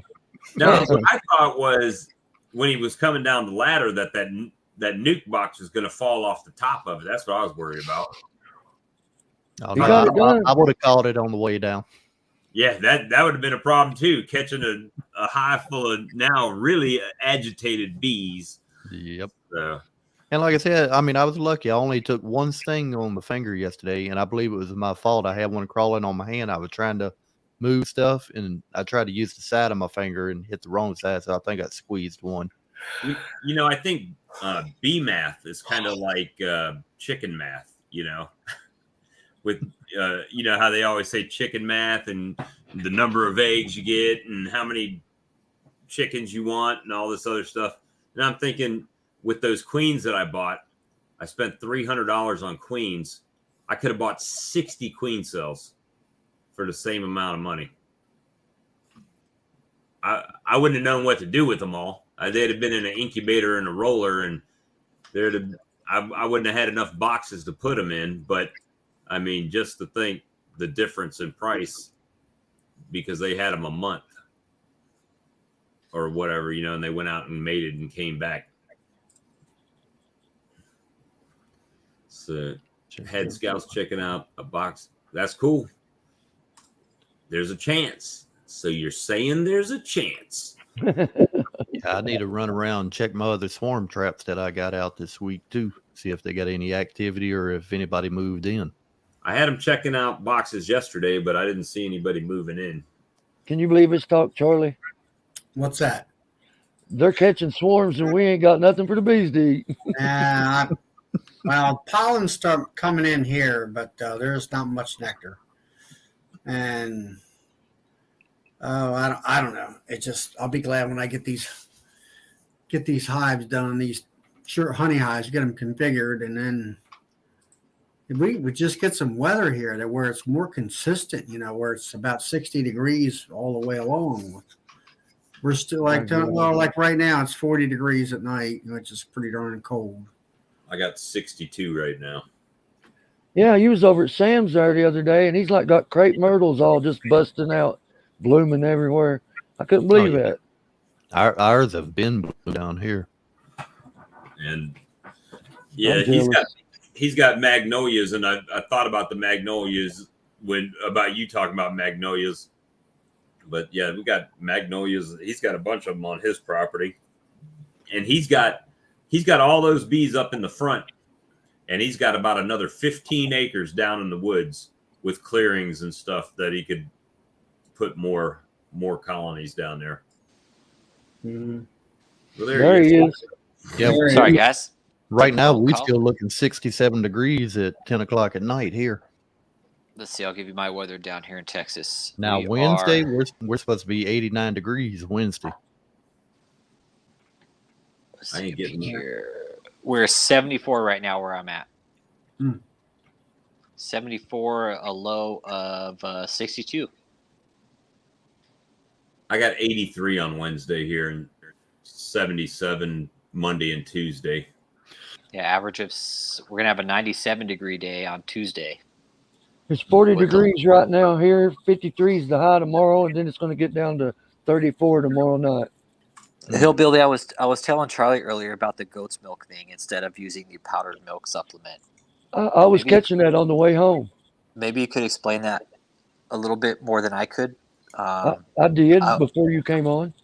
Yeah. Oh, you did? Okay. He told us how he made the fondant and everything. Yeah, instead of using the powdered milk, I'm gonna do that. It works. I'm gonna do that. It really works, and you get a lot higher protein than you're going to get in a protein. What's pollen? The best they do is about 16%. Something like that, I think. Yeah. You get 23% protein and 26% fatty acids or fats, lipids, and it has lichens, all kinds of that, lecithins and whatever. The lecithins, yeah. Yep. Yeah, all that's in it. Amino acids, Smash that like button. What are the key ingredients we were talking about, Hillbilly, is for the bee gut? It has soy flour, whey flour, brewer's yeast, and then it has the microbials for digesting certain sugars, live microbials, and it has all the amino acids and a lot of different vitamins and minerals. Mm-hmm. It's off the chart, man. When you read it, it's really, it's like reading a pollen patty. That's the same stuff's in pollen patties. Mm-hmm. The pollen patties I've seen around here are, whey flour, brewer's yeast, sugar, and water. Okay. Well, the University of South Carolina women won the women's national basketball championship tonight. So congratulations. Go Gamecocks. Daniel Garrison, first time I've ever seen you here. How you doing tonight, man? All the way from Canada, huh? Vancouver, Washington. Washington. Yeah, I mean, I just looked on the weather here. I think it's tomorrow night supposed to get down to 33. Is that about where you're at, Earl? Yep. Yeah, we seem to be right in line with each other. Well, it's showing here that it'll hit 42 one night this week. It seems like it's going to be hovering in the 50s both day and night. There might be a 60 degree, but it's going to rain 100%. Well, it's 11 o'clock. I got to get off of here and get to bed. Good night, Charlie. Good night, sir. We'll catch y'all. Good seeing you. Good to see y'all, Earl. God bless. Have a good one. Hey, B-Wise. Howdy. B-Wise, we got room? Yeah. Just to remind everybody in the chats, we multi-stream this live chat on 2 channels at the same time, on Bob's Walker Bee Ranch and My Kodiak Farm Bees. So everybody's welcome. Make sure y'all subscribe to everybody y'all see in the video and in the chat area. Yeah, if they let me on, they'll let anybody on. You're kidding, though. Look at this face. I was looking at your video from earlier, Lee, and you for real look like you do. You look like Freddie Mercury when you lose the beard, man. Yeah. I need a haircut. It's getting a little rough. I think I'm getting my hair done tomorrow. Getting your hair done. Normally, I use like a number 2 attachment. It's been a couple of weeks since I've shaved it. I go straight razor for this broadcast right before we came on. Now I used to have long hair. Mine was kind of like Rich's. I used to have it all undercut and it grew just on top, but I could take my bangs and touch my belt with it. No kidding, huh? So you used to have a mohawk then, huh? I used to have long. I'd put it on top like a sumo wrestler, cut it off. Yep. I've done that twice. Really? But now it's just easier to keep it short. Yeah, that's how I used to do it in the military. Yeah, it's easy. Yeah, I'm with you there, Hillbilly. That's how I shave your dirt for battle, man. Hey, you ain't never had your hair short till you been in the military and you can wash your hair with a bar of soap. Yeah, been there, done that with a bar of soap and a washcloth. We didn't have shampoo in boot camp. They're like, you got soap, don't you? Yep, that's what you're gonna use. Man, my old first sergeant always used to tell me, man, hey Holmes, that's a squared away haircut, man, because I'd always come to formation with bald head, man. And he was telling me, that's a squared away haircut. Yes, it is, First Sergeant. Yes, it is. I don't even know what Bovitraz is. No, I hadn't heard of it. I hadn't used it. The only thing I've used for mites is just OA. That's what I do. Okay. And now I've got some Apivart to try to use. I think B-Wise, he's up in New Jersey, I think. Yep. Yeah. Okay. How's your child doing, B-Wise? I know you were last time we saw you had a newborn that was just born, man. That's good to hear. Hey, B-Wise, how about try to jump on Tuesday night at 8:00 Eastern time? Try to cut out a few minutes to join us on Tuesday night. Lee, have you heard back from Mr. Ed? Nope, not yet. I need to try to Good to hear, see if I B-Wise. can get his phone number and actually give him a call. B-Wise had that process down with the baby, huh? Putting her to sleep. Yeah. It's like he was a pro. It's been a long time since I've had a baby in the house. Hell, my daughter, she just turned 21 last month. And then I got another one 20 years old, and then one that's about to be 18. My youngest is 23. Now, my buddy I grew up with, his daughter is like, I don't know, a couple months older than mine. So she turned 21 last December. He just had a new baby a couple of months ago. So he started completely over. Wow. 21 years, well, almost 21 years Too old difference. for that. Between them. They'll still be in the house when they're pushing me around in a wheelchair. I had a buddy, his mom, I'm wanting to say she was right at 50, 48, 49 years old when she had him. And he was the only child. So, I mean, they were up in their age, retired before he was even out of junior high. Wow. That's what I'm thinking. Wow. I'd like to see Occasion come in here, join us sometime. Occasion Homestead and Beekeeping. That dude's cool. You can't say you don't have a camera.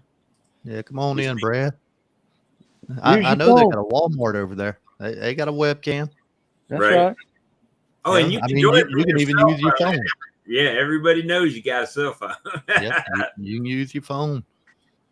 Yeah, I don't think Brad's but a couple of hours away from me. He's down here in southern Louisiana. Is that Cage's name? Yeah. How many nukes all y'all want to buy so we can put together a list and get this bulk discount on nukes? We only need to get 400 of them. If we can get 400 between all of us in the channel, that's like 20 a piece right now. Did you say how many do I want to buy or how many can I buy? How many can you buy? Here's the thing. Now that I know, thanks to Charlie, that these guys are so close, man, that opens up a bunch of doors. Y'all could be up north, could be getting your bees quicker instead of waiting to, instead of waiting to May, June, you could be getting them in April. Amatraz. Yeah, I've never used it. I've never used it. My first year, before I even had my bees, I had my ProVap. It was like, it's in my bucket. My bee bucket. It's in my two. You got Larabi's wasn't even a thing when we started beekeeping. Yeah. I've been completely happy with mine so far. I've had no problems. They did have Jono's. Remember Jono's? Hearing that one. Are you getting good control with oxalic, Lee? I honestly, I don't do a mite wash to know. But you're not seeing stuff in the bottom boards and everything? No. Well, but I just go ahead and do my treatment kind of on a timely period, I guess, when I should. But as far as doing a mite wash and seeing what it is before and after treatment, I don't check. All right. So I've never used this before, this Apivar. I'm going to try that after the honey flow's over. And I'm also going to OA them with this on there. I don't know if hopefully I don't devastate my colony. But if you watched Cayman's video, he said that, oh, you got one? Yeah, he's got some Apivar too. It won't let me show you. He said that it doesn't really reduce them. It just controls them, right? It's kind of what they said in that video. So that's when I decided to buy Apivar and try that too. So that's at the 1 gram too that they say it controls. Now, if they eventually go higher with the dosage, it may help some. Hey, I ain't gonna lie. I slammed that cat. Label the law. On out, guys. Bedtime for me, guys. Oh, you're out? Good night, brother. God bless. I'm getting tired, man. Good night, guys. Casey, Hillbilly, Bob. God bless. It sounds like, Good night, guys. Hey, Earl, any old school wisdom you can share from Casby Coleman? Everybody knows who Casby is now. That's all. I gave you what he's given me, man. There's the peppermint was the one thing that I felt like, that and burning them hives. I'm impressed with the peppermint. I'm not going to lie to you. I need to do another video because the thing was that I didn't put any more peppermint in after it was successful in the colony. There was no need at that point. I didn't see any hive beetles to put it back in. No doubt. Now this should be a test. Now, if I follow it up with a regular peppermint patty or a regular, pollen patty, will they be unmolested to use it? I wouldn't know. I keep the peppermint in there. As I mentioned in that one video, that Dr. Blaise, the head veterinarian out at the University of California, says that menthol is healthy for the bee gut. So I continue to feed the peppermint as something to stimulate a healthy bee gut, not only just for the beetles, but to keep the bees healthy. And they love it so much. I've got pollen patties out in an open feeder, and I mashed some candies down in it. They ate the candies out of the pollen patty and left the rest. Really? It's good stuff, Lee. Don't just take Casby's word for it and mine. Research it. Look into it, and it's super healthy stuff. James, we can't use Formic Pro down here. The temperature is too hot, mostly for it. And we would be able to use Formic in our winter. What winter we get, but right. Well, I heard that the Peaceful Mind said that Formic Pro killed 10% of his queens. Yeah, I don't know how accurate that is, but I'm agreeing with you. Really? Yeah. I think it, like you said too, though, Bob, it could depend what temperature you're using it at. You may have a higher loss. Right. True. I talked to Houston today. Yeah, I think he posted a video. I watched the video and I called him up as I was watching. I said, "Man, you sound a little depressed. We need to talk. What's going on, man? You better stay with this YouTube thing and don't worry about it. The bees, you'll get straightened out with the bees, and it's easy to get beat down, man." Yeah. Oh yeah. Some days you just, even like with the swarm thing, I was a little frustrated that day just because not only did I have to catch them once, I had to catch them twice. And I was trying to do other things. And it's hard to focus on what you're trying to do and don't want to mess up while you got other things happening, right? Yeah, you got to catch them. Huh? I said, at least you actually got to catch them, though. When I was working the 712s, some of mine swarmed and I didn't get them. But see, now you got 2 swarms to replace them swarms. Yeah, but it was more than 2 that swarmed. Oh, okay. Well, you ain't done yet. You'll get some more. And I look at that. I'm not an overly religious person. I'll say that. I believe in God like the next guy. And but when stuff happens to you, like happened to me with that crypto, it was just a sign to me today. I mean, it's like I spent $4,000 on my new equipment, and I got $4,000 basically handed back to me today on the crypto. So I was like, praise the Lord on that, man. That's awesome. Good. It's a blessing, right? Yes, sir. So we just chalk that up as a win, and thank you, Jesus. And look what you and Lee are doing. I mean, you're helping everybody out. You're on here every night. I mean, some people could say, "Oh, they're just trying to get their hours in," but you didn't have to let everybody in. You don't have to be nice to everybody like you are and be so supportive. And then you go over to Sam's and do a video. Your guy's heart is in the right place. So it's what you're doing is a good thing. Like I said, whether we're doing right or wrong, we might do something wrong, but at least somebody might learn from that and not do where we screwed up. Amen. But hopefully they get they get something good out of it too. Right. I called Sam up this morning to tell him about that Castle Grounds apiary video and congratulated him. He's like, "What? What happened? Wait a minute! I had that kind of growth." And you know what was? I got what? I'm gonna tell you what was even more beautiful about that video. When it went to that section, Earl's channel was number 1 in percentage growth. Dry Cut was number 2, and South Carolina Happy Bees was number 3. All people that are semi-associated with this show, which made me feel good. Absolutely. Know? See what I mean? And on that one page, Time is Honey was on there. Lee was on there. You know.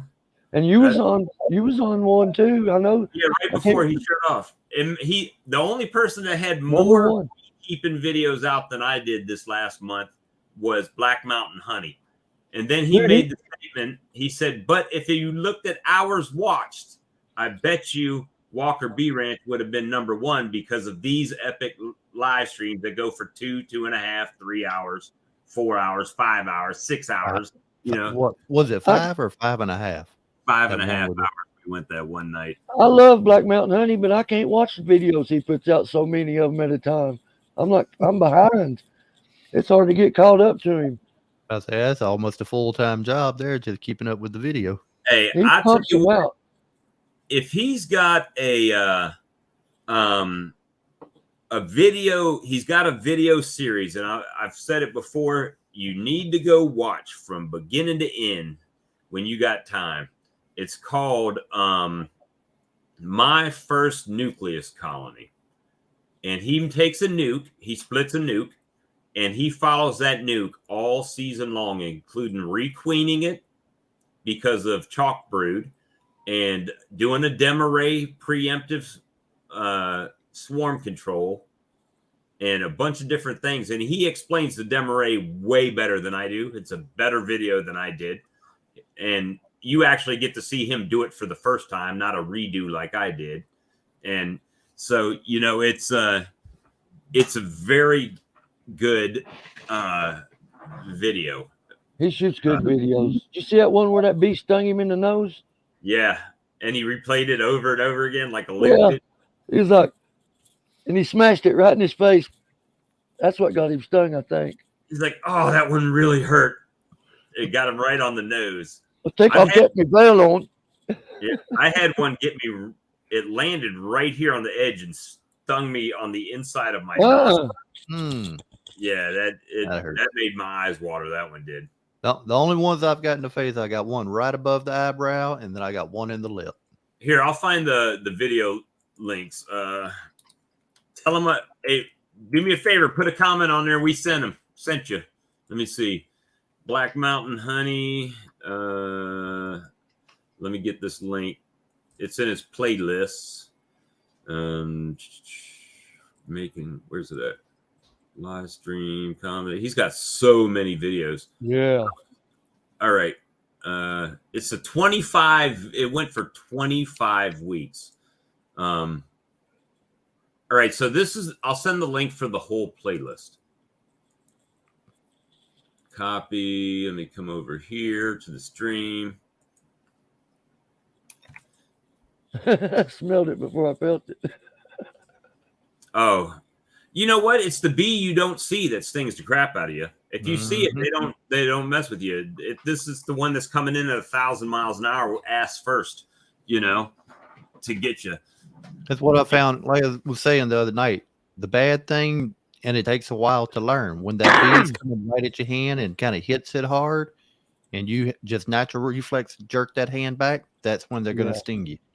I find if they hit your hand, just leave your hand there, and they just go on about their business. It's like, you know, that's what happened to Black Mountain Honey. That bee just landed on his nose, and he went. Well, he was also sitting right next to the colony at the entrance too. True and that. They were flying kind of in his face, but hey, he's got balls, so we'll let him.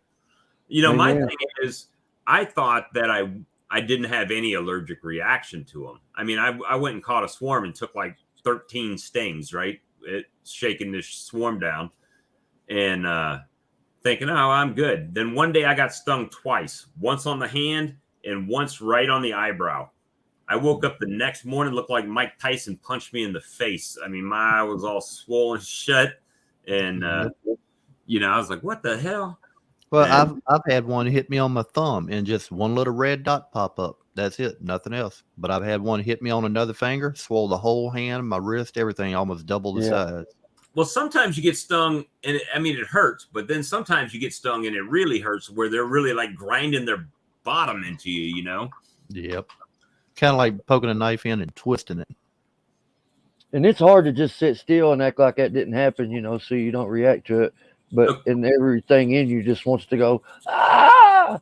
Yep. All right. So, William, if you watched that live today that I did at Sam's and you saw how he was setting his hand on them and they were all gentle, all 3 of my asshole colonies were his queens from nukes I got from him.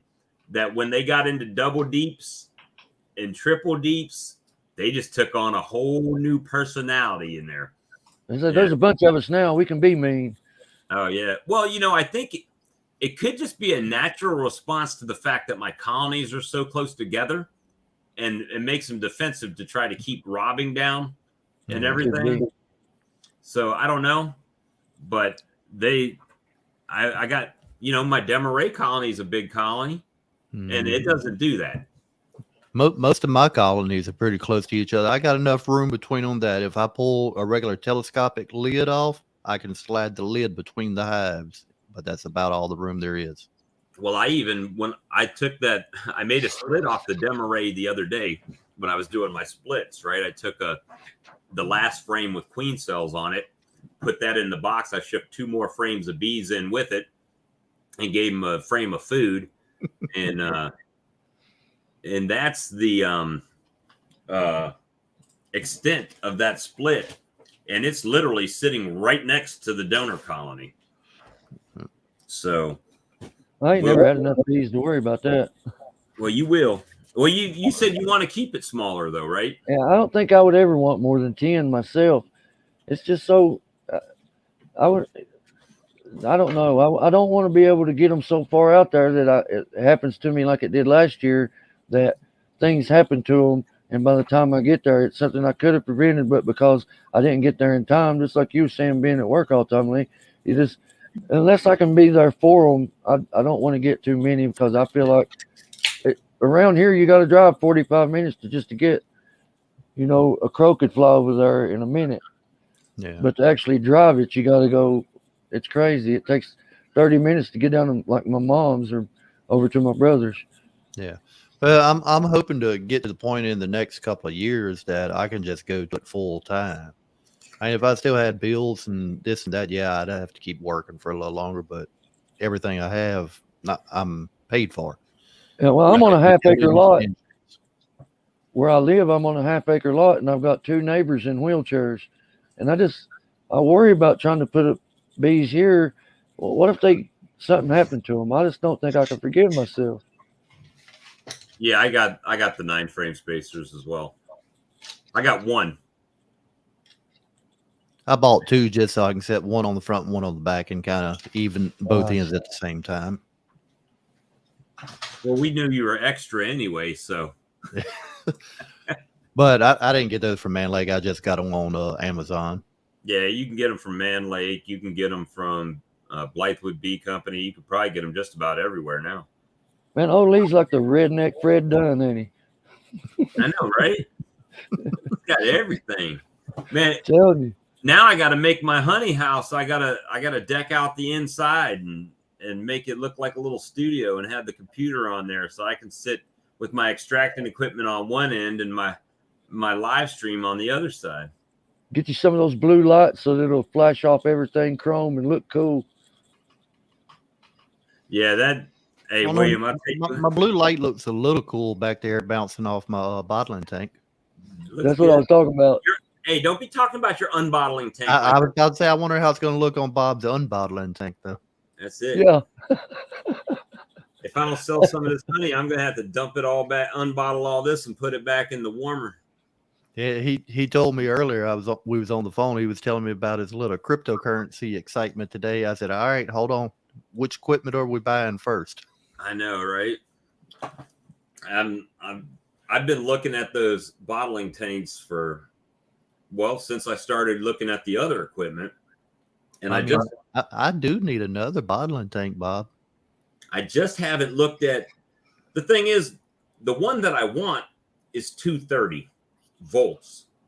The other ones are 110, which goes with normal house electric. So if I get that ports rewired like I'm planning to, then I have to run a separate circuit for 230 to run the warmer. Yours is 110 or 230? 110. 230 is going to draw less amps and be cheaper to run. Yeah, the higher the voltage, the lower your amp draw. But now you talking about regular house voltage. If Brooklyn's Honeybees was still on here, they overseas, most of their stuff over there is already 230 volt is what they run. They should That's their common voltage. They should do like computer power supplies to power it so you can flip it either way. That'd be nice. America likes to make money off America. I was about to say some electronics do have that little option for 110 or 220 or 230. Yeah. Oh, so William, I've been deep into crypto for a while now, and I know this isn't really a crypto channel, but I had a little tiny grid bot running on it that I pay $20 a month to run this trading bot, and I had $4,000 in it, and I had made a profit, and then the market crashed, and it went down to about $3,000, and then it started coming back up. So the coin that I was in was called DNT, District OX, and when I left to go to Mr. Sam's this morning, it was my portfolio balance was $4,024, which was about where I started at with this thing a year ago or whatever it was. So it's just been sitting in there. And then when I came home and sat down to eat dinner, it had shot up in price and went up 103% today. Sale. So I did. I sold it. It had a high of, believe it or not, each coin was 20 cents and like 0.203 cents, right? So 20 cents and 0.3 of a cent, right? Whatever on there. So 20 cents and 0.203. So 20 cents and 0.3, whatever. I sold it at 0.199. So damn near right at the top, and doubled up, went from 4,000 to 8,000 today while I was out messing with Mr. Sam. Didn't you used to run miners as well? I have one running right now as we speak. How does it do you on electricity? It's basically a computer. It's just a computer I've got 6 graphics cards, or actually that one's got 5 graphics cards on it running. I'm mining on this computer right now as we speak, and my wife's computer is mining. And these 3 are only making me about $6 a day between the 3 computers. Until it jumps up again. Yeah, so I'm mining a coin called Raven Coin. And God, we went way off topic here. Let me see. We're wanting to buy B stuff. And you think about it, it is kind of B related, Bob. You made money off of crypto, and it's buying B supplies. That's what I'm saying. I've mined 8,348 coins, which is worth about $600 right now. But if it jumps back up to where it was, that could be close to $1,000. Yeah, so man. I'm just mining those and letting them go to my wallet and sit, right? So I got a cousin that he builds miners, and back when Bitcoin was down around $1,500, $2,000, I was trying to get him to do it, and he's like, "It ain't worth it. It ain't worth it." And now it's like way up there, and I look at him and go, "It ain't worth it. It ain't worth it. We could have been rich." So I said that to Lee earlier today when we were talking about this. When I got into Bitcoin, it was China had just done a ban, and there's this big news, right? So Bitcoin dropped down to $3,188. And I said, if I would have known where it was going, I would have mortgaged the house. I would have done everything and put it all into Bitcoin. And, then it hit 65 grand. I'd have been retired. You know what I mean? Oh, yeah. So you'd have that $40,000 extraction system by now. Yeah, I'd have Hector and Jose out there working not Jose the California beekeeper. I would have had a local Jose out there tending my bees with me, a little bit of help. Or my son, at least my son could come help me. It's like my kids. You ain't going to pay them to help you. They rather want to play video games. Yeah, my kids don't do nothing for free. My daughter, she made that little a logo that I put on, a sticker that I put on top of these mason jars, a 2-inch round sticker. She designed the little logo on it it says Walker Bee Ranch. It's just a black hexagon with a yellow writing on it, right? Or vice versa. And at any rate, after the fact, she says, "Hey, Dad, is there any way you might be able to pay me for the work I did on that logo?" I said, "Yeah, I can give you some money for that." If I'd asked my dad that, he'd have knocked my block off. You know what I mean? I'm not paying you for helping me. That's your job. Paid. Yeah. I'll give you a place to live, food to eat, clothes to wear. That was just payback for raising them, huh? Well, knock on wood, my kids are pretty independent. Probably more independent than I really wish they were. You know what I mean? Because it's like they'll every once in a while they'll call and be like, "Hey, how's it going? How you doing today?" or something like that. But it's not that often, And I really wish it was more like, "Hey, come and hang out." And I enjoy my kids, but it is what it is. That's about like my daughter. Sometimes I'll text her, she'll answer just like that, or pick up the phone when I call. Sometimes I text, it might be 2 days before she gets around to texting me back. And none of them care anything about helping me with the bees. My daughter calls bees flying demons. Well, here's the thing. There's so much help that they could do that has nothing to do with really touching the bees. They could open the gate and fill honey jars. Yeah, I was about to say bottling, labeling. They could print the labels and put them on the jars. Yep. Something. But Anything. No. What's got to happen? All weekend, Dad's in there spinning honey out. And Friday night, what was it? Well, it was almost 1:00 your time when we got off the stream, right? Right. So it was 12:00 my time. I forgot about I had the farmer's market the next morning. I had to sit over there and bottle 3 cases of honey and label everything and then go load it in the vehicle so it'd be ready. By the time I got done, it was 2:00 in the morning my time, and I had to get up at 6. Well, see, even with mine, because I'm using the bucket with the gate valve on it, you're going to get honey on the outside of the jar. So once you load the honey, then you got to go wash all the bottles off. Yeah.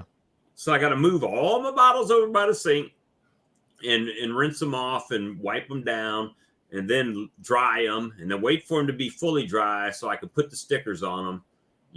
I didn't even put the nutrition label on the back. I just got the ones on the front. I don't ever put the nutrition labels on mine. Now I'll bring them to the market with me. If somebody wants one, I can give it to them or put it on there for them. And it's I even talking to Mr. Sam, I apologized to him because I had asked him a question when I was there a few weeks ago, and I didn't think that it might have been offensive. So I apologized to him because second thought, he might have taken it that way, but he didn't. I asked him, I said, "Mr. Sam, no offense, but you're getting up there in years." I said, if something happens to you, what are you going to do with all these colonies? Your wife can't get out here and work them. And I never see your kids over here working no bees or anything.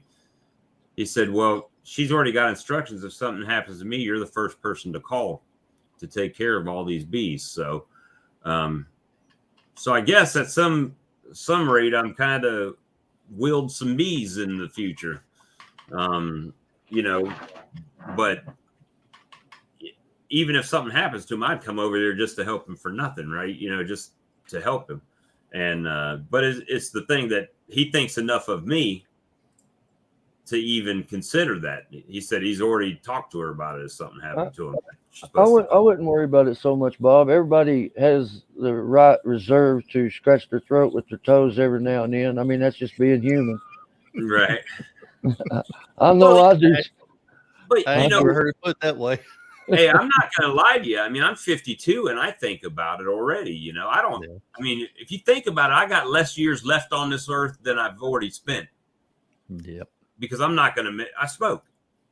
Yeah, I'm not going to make it to know 100 years old. You know, I do that. I do that at work now in the plants. You got all these little young guys starting out there, helpers, pipe fitters and all. And we get to talking. I'm like, yeah, I've been in the plants 25 years. And they look at me, or we'll talk about how long we've been doing something. Oh yeah, back in 96, 97, I was running this, running that. But I'm going to look at me and they're like, I wasn't even born then. Like, man, you make me feel old. I'm going to look in my magic honey jar here, you know, and I'm going to say, if I get this thing to where I want it to and making the money that I want it to, then all of a sudden my kids will start getting interested in doing it. You know what I mean? And that's the sorry thing, because then in my heart and in my mind, I'm going to say, you're doing it for the wrong reason. Because if you're just doing beekeeping for the money, you're doing it for the wrong reason.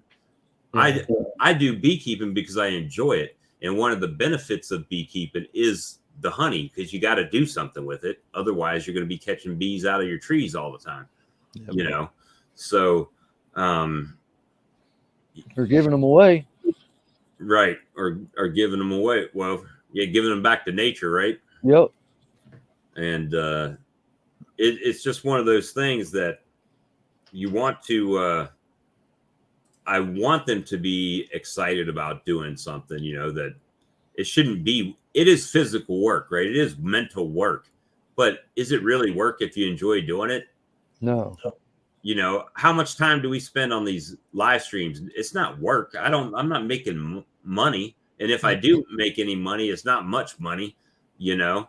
And when I say not much money, I mean, talking about from YouTube, not making money. You don't see in our live streams, you don't see a bunch of super chats coming in, paying us. Right. So, I mean, it's not like that's where you make most of your money on YouTube when you're a smaller, channel or whatever, is once you get monetized, and you guys will get there, you know, because these streams are helping with your watch hours and getting that requirement out of the way. But once you get the subs, I mean, I was the channel with the second most beekeeping YouTube videos out in the month of March.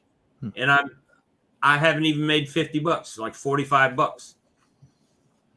But in 5 years from now, who knows how many viewers you're going to have and how much you're going to be making, because as time goes on, it's just going to keep building. Well, I mean, that's the plan. I mean, I enjoy this, but even aside from that, I enjoy just talking with you guys. We talk on the phone and stuff. Yeah. And me, I mean, it's camaraderie and just, I mean, I guess you'd call it the fellowship, us hanging out, talking. Hey, if somebody got a question, we'll try to answer it best we can. I got two people that watch this stream that are supposed to be, well, one of them is coming to my house this week. They wanted to check out my apiary. They said they went from 9 hives, they lost some, and they're down to 5, and they wanted to come check out what I'm doing over here. So, you know, I'll show them the honey house and what I've got going on with that, and I'll show them anything they want to see. I'm an open book, you know, and I ain't got nothing to hide. Me neither. That's like my videos. If I do something right, I'll show you. If I do something wrong, I'm going to show you that. That way, maybe it'll help you from doing something wrong later. I'll show you how to rip a queen cell open when inspecting queen cells in your nuke. Oh, I was about to say, I can show you how to rip 2 or 3 queen cells open, pulling a frame out, and then bumping one when you go back in. Yep. It happens. Well, hey, you guys saw when I was catching the swarm, I picked up the queen and she flew off out of my hand the other night. So I'm like, I tried to get her so I could put her in the colony, and I lost grip of her and she took off. And I was like, well, there she went. But I ended up catching her anyway, so it worked good. But it's just, you know, as you get older, you think about these things more, right? You think about, well, what's going to happen to this and that when I'm not able to do it anymore. So, I keep a like a Word document, and I update it every so often, and it's posted on my wall on the like the pegboard stuff. Mm-hmm. And I told my old lady, if something happens to me, contact this person. Here's the address to every yard I have and every hive that's in the yards. Well, I got my friend Shadow that came in here earlier. Mm-hmm. I trust him implicitly. He knows how to get into my crypto. So I trust him. So my wife doesn't. Not that I don't trust her, but she just don't know how to do it. So, so I told him that if anything ever happens to me, like Lord forbid, I'm in a car accident and something happens to me, that he can get on the phone with her and walk her through getting the money out of it. So, it's is what it is. It's a backup. Guys, I'm jumping off here. Appreciate you guys having me on, and it's always fun being on, man. You're part of the show. Anytime. Thank you. When we come on, you just jump in. Awesome, brothers. I appreciate if you're not that. already subscribed to Hillbilly Beekeeping, please go. If you see people in the channel like Dry Cut, please go and subscribe. That's what we want to help people, man, and I appreciate that. Y'all have you a good night, man. That was such a good feeling to look on Castle Grounds Apiary and see your channel, Lee's channel, Time and Sun, Dry Cut Homestead, all the people that are in here and participating, their channels were in the top growth channel. Feels good, man. Feels like we was a part of it. Yeah, well, we are part of it. This helps. I mean, it doesn't hurt anything. Amen. So it sure helps. That's a good thing.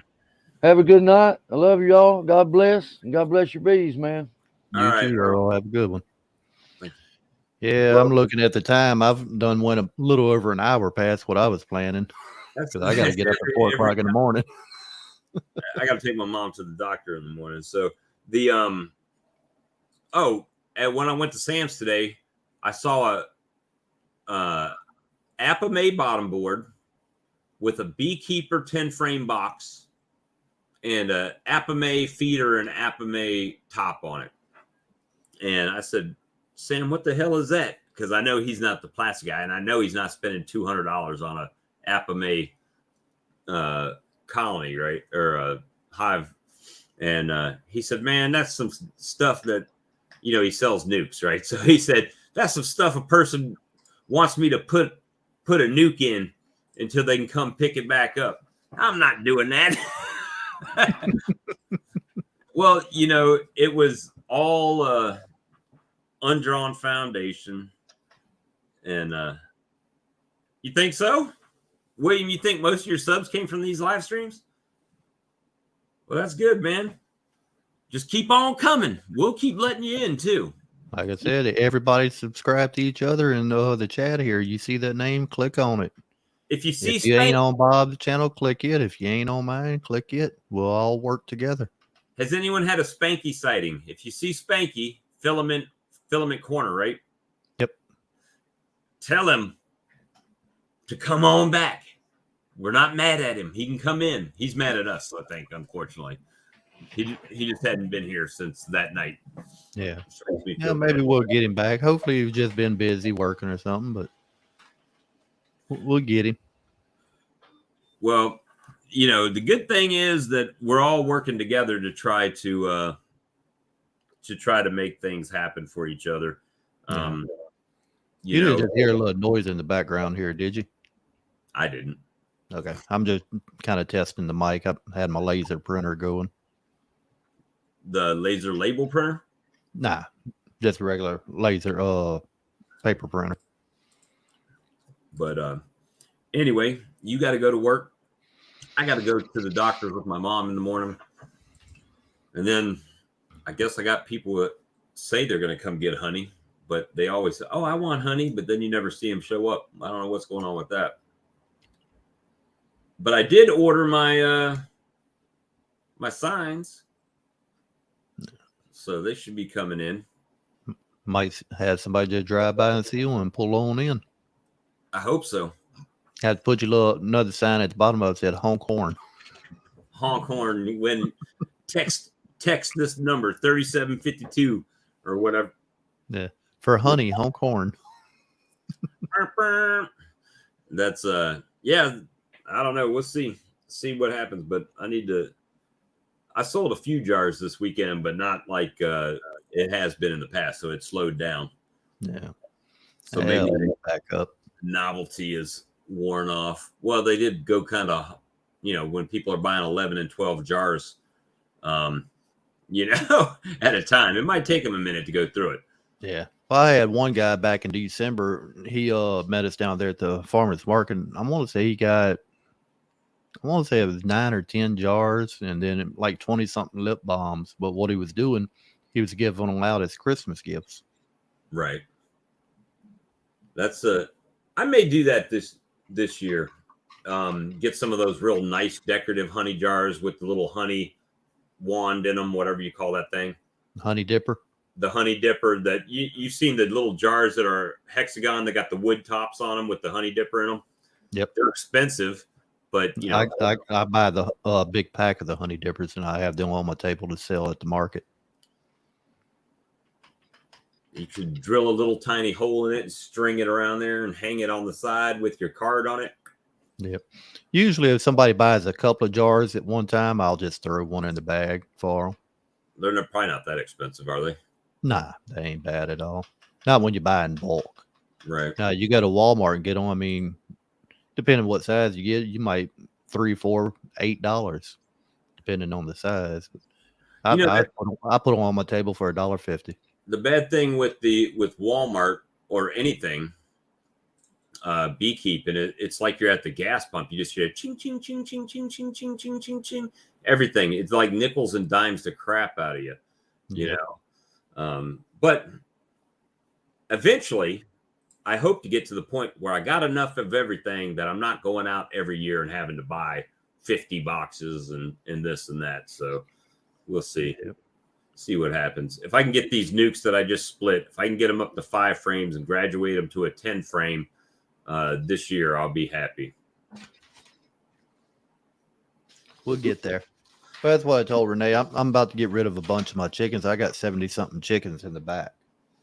And I told her I'm wanting to cut down to probably about 8 or maybe a dozen at the most, just enough eggs for us because I was selling at the market.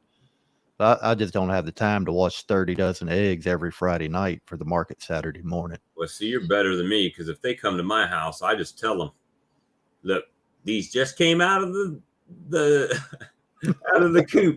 So just make sure before you cook them, you wash them. But until then, you can leave them sit on your counter. You don't have to refrigerate them.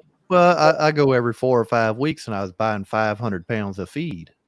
I said, I can take that money and just stick it in a little envelope or something every month. Come the end of the year, that's 12, 14 more hives I can buy. And the money you make on chicken eggs is so little that it's not even really worth the work of washing them and doing that. No, I mean, if you got, some good looking chickens, kind of, I wouldn't say show quality, but I mean, just some different breeds. Right. They say you make money on hatching eggs. You could charge a couple of dollars an egg and then ship it off and they hatch it. But just for eating, you really don't make that much. I thought about doing that. You can buy those eggs on eBay. Yeah. And most of my chickens came from my incubator. After I got the initial chickens, I just took the eggs and put them in my incubator. 3 weeks later, I had 15 more chicks, Yeah, I don't even have a rooster. I got 70 something hens, but no roosters. I didn't want no fertilized eggs. Well, hell yeah, I got you some roosters. Come on down. You can just leave me Elvis. You can have all the rest of them. I said I'm about to get rid of a bunch of mine, but I use 50 of them, or I just got in October. So they should start laying any day now. So knowing you probably got the defeatherer and the scalder and all that. Yep. Well, I use the turkey pot for the scalder, but then I got the plucking machine too, and I'm about to see if somebody wants to buy it. Well, there you go, man. You just got enough chicken out there for the whole year. Pretty much. Probably It was just getting out there and doing the processing. It does take a little time. You just bring all your friends over and give them 10 chickens a piece. I just got to thinking though, the time that I'm going out there cleaning out, doing this, gathering eggs, washing eggs, feeding, that's more times I could spend with the bees. Right. Yeah, me too. My chicken rearing is pretty much me walking out there and throwing them a couple scoops of feed in the morning. Yeah. And letting them out so they can go get whatever they want to. I got 4 10-pound feeders hanging from the rafters on rope, and I'm feeding them every day. I'm going through probably anywhere from a half a bag to 3/4 of a bag of feed a day, of 50-pound bags. Anime Hive upgrade kit has everything but the brood box. Maybe that's what it is. Maybe it's he just bought the hive body and then got the upgrade kit. I mean, I like the feeder and all that. Don't get me wrong, but I just think it's expensive, you know. Now, if they did something, I think where if they could somehow make it out of recycled plastic, you know, I'd be down for that because I don't know if it would be more, if it would be cheaper or not, but at least they would be eliminating some of the plastic waste while they're increasing bee colonies. So that would be nice. But and I think they're a great idea. It has nothing to do. I actually like the colonies. I just can't. I can't do the price. Yeah, I don't know. I mean, if you got 1 or 2 hives in your backyard, yeah, they. Did perfect. you see Bruce's picture today on Facebook? Mm-mm. His whole back fence is Apamay hives now. Mm. I was like, good Lord, that was some money he dropped on that. Unless he got a hella deal from Apamay for being a YouTuber. Well, like I said, if I only had a couple of hives, yeah, I'd probably do them. But I mean, if you trying to get to be a decent sideliner, that's a lot of money to be able to put into hives. You know, I haven't gotten anybody to. I don't have any, even Blythewood Bee Company, and I preach them all the time. I get nothing in return for talking about them, and nothing more than anybody else would get if they were buying from them. So, I mean, I'm not, maybe one day. Thinking about that kind of reminded me of the stream that we done last night. We had Ricky on here. Mm-hmm. I had to email Ricky a little apology earlier. He come on and you was talking about Blythewood trying to get with them to bring some of their products to Hive Life. Mm-hmm. Ricky turned around and he made me the offer of paying my way for Hive Life if I'll help him in his vendor booth selling his hives. And it caught me off guard. And then I'd already had something on my mind I was about to say. And then that threw me off. And it's like, I didn't even know how to respond to that. So I had to send him an apology email early. Told him I was sorry for not mentioning or recognizing what he said. Right. And that he ain't got to pay me nothing, but I'd be honored to be in his booth and help him out with stuff. Right. So that's what I was printing just a minute ago. He just sent me an email back. So that he said he was so busy last year he didn't even hardly get to eat. He had so many hives flying out the door. Right. And if you take a look at his hives, and especially you see one in person, everything they can do, I see why he was busy. Well, there's some good hives. Everybody was wanting them. Well, he's running into growing pains right now. From our discussion last night, is the fact that his wait to get the colonies or the hives are it's a long wait, you know. Yeah. So because they just can't keep up with production at this point, because he still works his full-time job and everything. So, but with him making that many hives and people wanting them, you know the quality is there. I mean, it's something that's useful. And seeing one in person, they are very nice.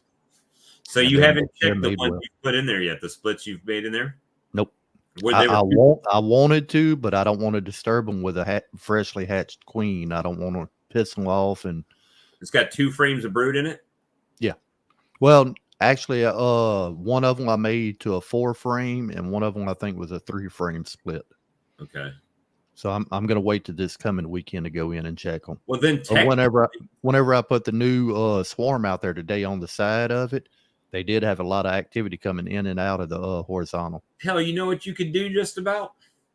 with that 4-frame, you could let her lay up. She's gonna fill up that 4-frame box.